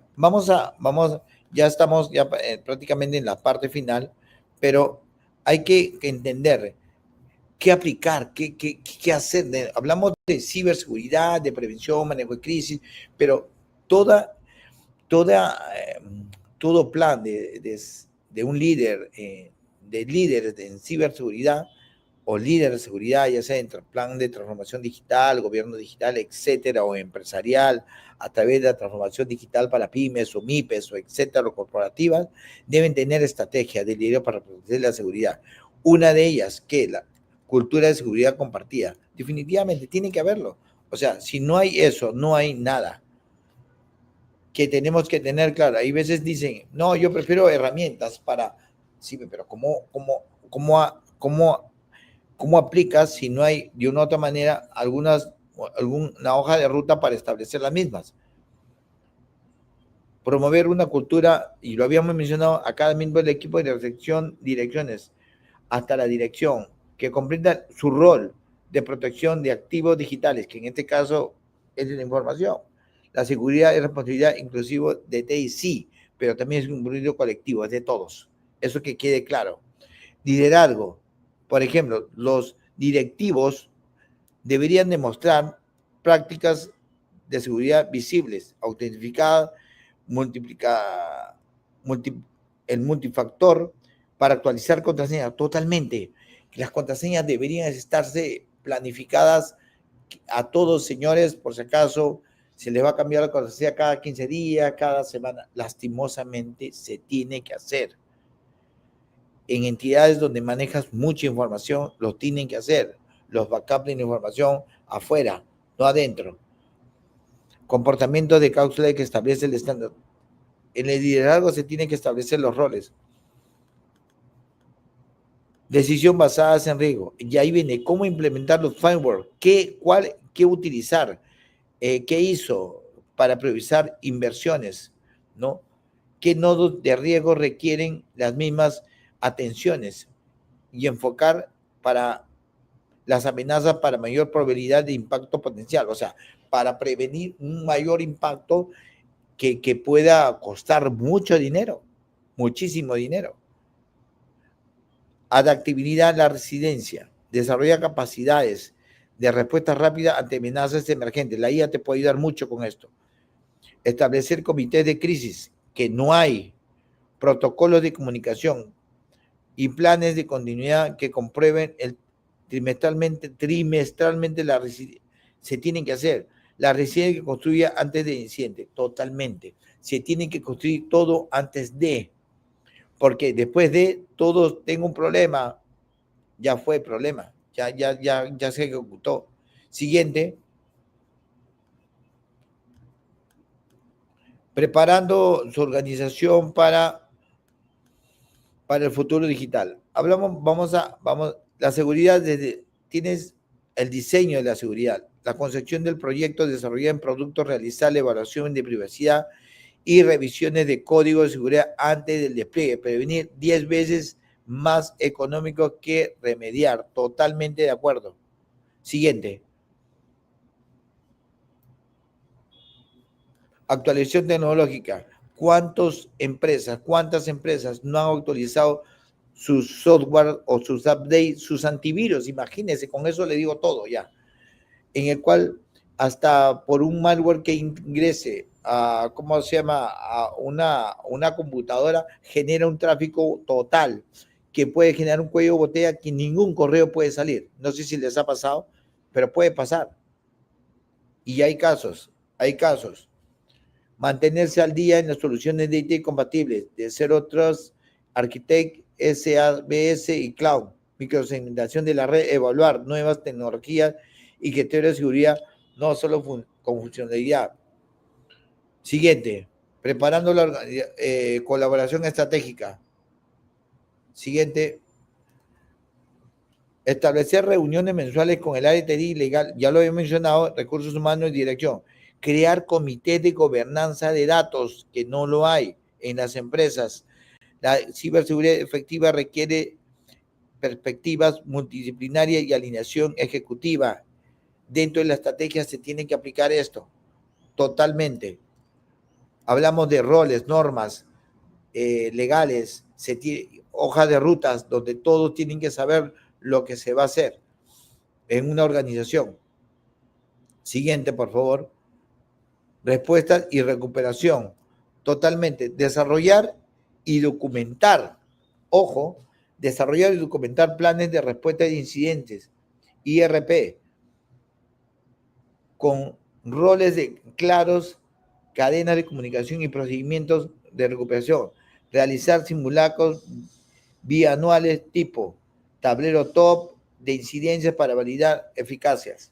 Señores, esto, desarrollar, documentar planes de respuesta de incidentes, no lo hay. IRP, pregunta, se lo dejo para que lo respondan en el chat o en línea. Algunas de las empresas hay este tema de respuesta de recuperación desarrollada, tiene alguna documentación de planes de respuesta de incidentes, IRP. Respóndame, ¿algunas de las empresas que ustedes han estado? Siguiente. Ajá. Plan de crisis de ciberataque. Hay un plan de respuesta para incidentes de ataques. Solamente lo voy a mencionar porque esto es identificar, primero es identificar qué y priorizar los activos. ¿Dónde están atacando? Monitorear y detectar de dónde está viniendo. 3, desarrollar un plan de respuesta. Y 4, pruebe y actualice el plan regularmente. Esto es para prevenir incidentes de respuesta. Esto lo hay o sea, no lo sé, pero hasta todos los que yo he ido, a todas las empresas, a todos los gobiernos, no lo tienen. No lo tienen. Siguiente, por favor. Ok. Este es un ejemplo típico de un ataque phishing. Miren para que lo vean. Ok. Y vuelvo a repetir, señores, todo llega por correo en algunos de los casos, o por SMS un link, o por WhatsApp un link, pero todo llega igual. El atacante envía un correo electrónico phishing a la víctima solicitando una verificación de cuenta. Es lo que pasó con el Banco Interbank. El usuario victimiza, hace un clic al enlace en el correo electrónico del phishing. Sitio web de primera etapa. El sitio web de segunda etapa parte del kit de phishing solicitando validación de cuenta. Seguimos. Sitio web de la tercera fase. El contenido del phishing se genera dinámicamente a partir del script de PHP. Sigamos. Se pidió al usuario víctima que rellene los campos de forma... Es lo que pasó ahorita con Interbank. Y el último paso es los datos de pago robados y enviados al atacante. Simple y sencillo. Solamente para que ya lo sepan, ya saben. Siguiente.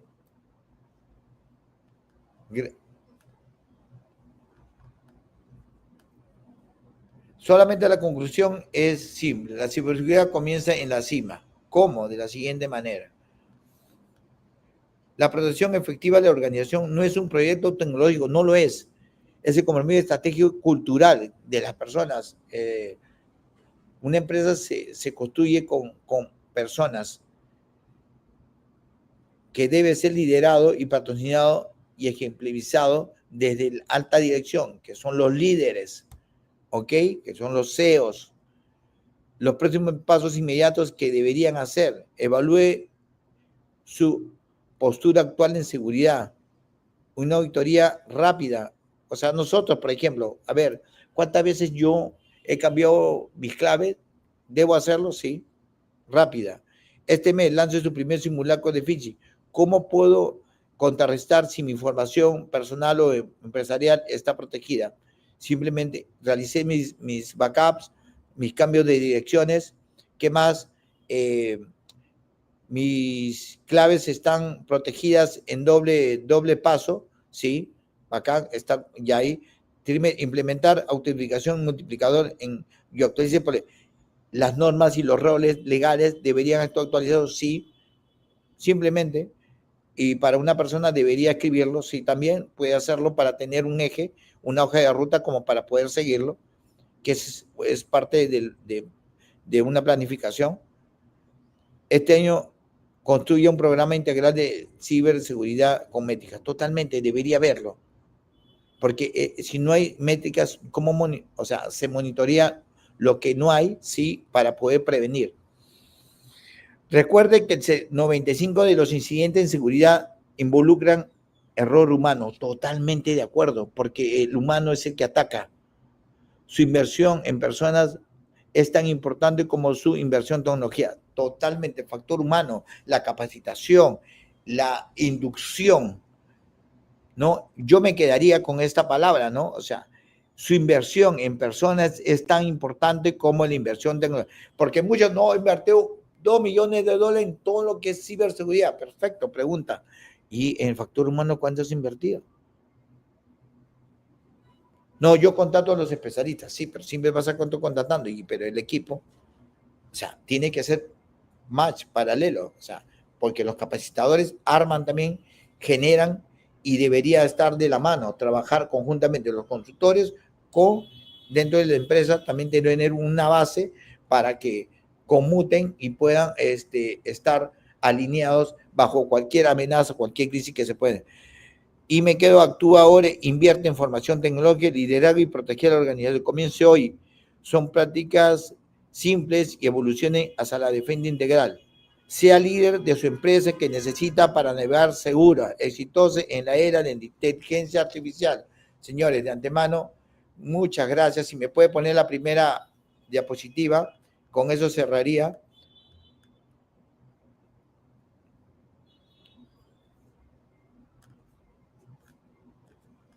Muchas gracias y quedo a la libre disposición de las preguntas, si hubieran, si no, con gusto. Ha sido un gusto estar con ustedes. Muchas gracias por toda esta información.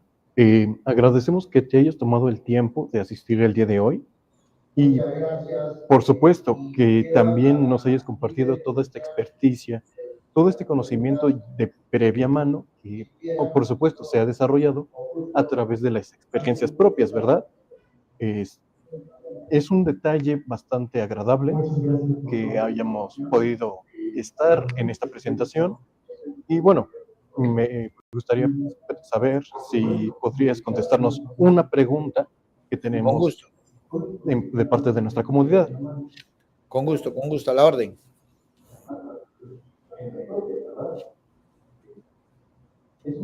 De entre tantas preguntas, hemos seleccionado una que es la más relevante. ¿Cuál es la mejor práctica que recomiendas en individuos? De entre todos los consejos que diste, entre todas las prácticas que hay, ¿cuál es la más recomendable? O sea, una de las prácticas más recomendadas, o sea, lo mencionaron los jóvenes, mire, interesante porque ya se está tomando conciencia de que la información ya no se debe tener dentro, se debe tener en un lugar externo. O sea, alguien me decía, es como la llave de tu casa, pilas con lo que le voy a decir, la llave de tu casa, pregunta, se lo lanzo en el grupo, ¿ustedes solamente tienen la llave de su casa o de su departamento o tienen un backup alguien lo tiene por X motivo? Se le pierde la llave, ¿cómo hacen? Me gustaría agradecerte. Para terminar, ¿por qué le decía esto? Porque esto es igual que la ciberseguridad. ¿Qué hace? Si yo pierdo la llave de mi casa, es la entrada a mi departamento. Y igual la información debería estar sobreguardada en un lugar X para que de una u otra manera no pase lo que pase. Podamos tener ese respaldo para poder de una u otra manera garantizar el valor de la información de nuestra empresa personal y de entidades de gobierno. O sea, tantos casos hay justamente de manejo de crisis. Las crisis se manejan porque no hay prevención. En ciberseguridad mucho más, pero creo que me quedo con algo interesante que al final lo mencioné, que para terminar, que era el tema de su inversión en personas es tan importante como la inversión en tecnología. Con esa me quedo. En ciberseguridad mucho más. Bueno, es una respuesta bastante objetiva. De hecho, como tú dices, no hay algo como tal que se tenga que establecer. Y bueno, me gustaría una vez más agradecer la paciencia, el tiempo que se tomó e invitarlo a que sea partícipe en la próxima edición de este mismo evento. Me gustaría preguntarle cuál fue su opinión de este evento. ¿Qué considera? No, definitivamente, lo mencioné y de antemano le agradezco porque estos eventos que hacen, a ver, o sea, una de las grandes cosas que en estos tiempos hablan de inteligencia artificial, de desarrollo de IAs en la era digital, de muchas herramientas que nos están invadiendo, pero mi pregunta es la siguiente, dos cosas que no ven: la prevención de los ataques cibernéticos y la ética en tema de ciberseguridad. No lo hay. Nosotros que hemos entrado, y se lo lanzo al grupo, muchos de ellos ingresan a una empresa, no les han de firmar ningún documento de protección de la información. No hay normas éticas para el uso no lo hay. Simplemente, y eso es algo que justamente ustedes, estos eventos, coayudan a la participación de la concientización de poder saber qué se puede hacer con la IA, qué no se puede hacer con la IA y cómo prevenir algunos ataques. Totalmente. Yo ya les mencioné algo. Señores, si se pierde el celular, sus claves están en el navegador. Simple y sencillo. ¿Qué hacer? Ahorita, borren. Váyanse a su navegador y borren los cookies. Y simplemente ya no va a estar. Solamente lo que sí tienen que hacer es recordar sus contraseñas, nada más, porque si no, no lo van a poder obtener nuevamente. Igual en la laptop, todas sus contraseñas están guardadas en ahí, temporalmente. Simple y sencillo. De antemano, gracias a la organización, porque estos eventos coayudan mucho a la participación y a la difusión del conocimiento para prevenir justamente en tema de ciberseguridad. Muchas gracias por sus comentarios. Planeamos continuar con este evento en próximas ediciones. Y bueno, me gustaría agradecer por su presentación y muchas gracias. Nos estaremos viendo. Buen día. Gracias. Muy amable. Saludos. Hasta luego. ¿Ya? Bueno. Me gustaría agradecerles por asistir a nuestro evento Cyberwar Day de parte de TGK. Me gustaría darles las gracias tanto a nuestro público como a nuestros ponentes, ya que sin la participación de ellos no podría haber llegado tan alto. Muchas gracias.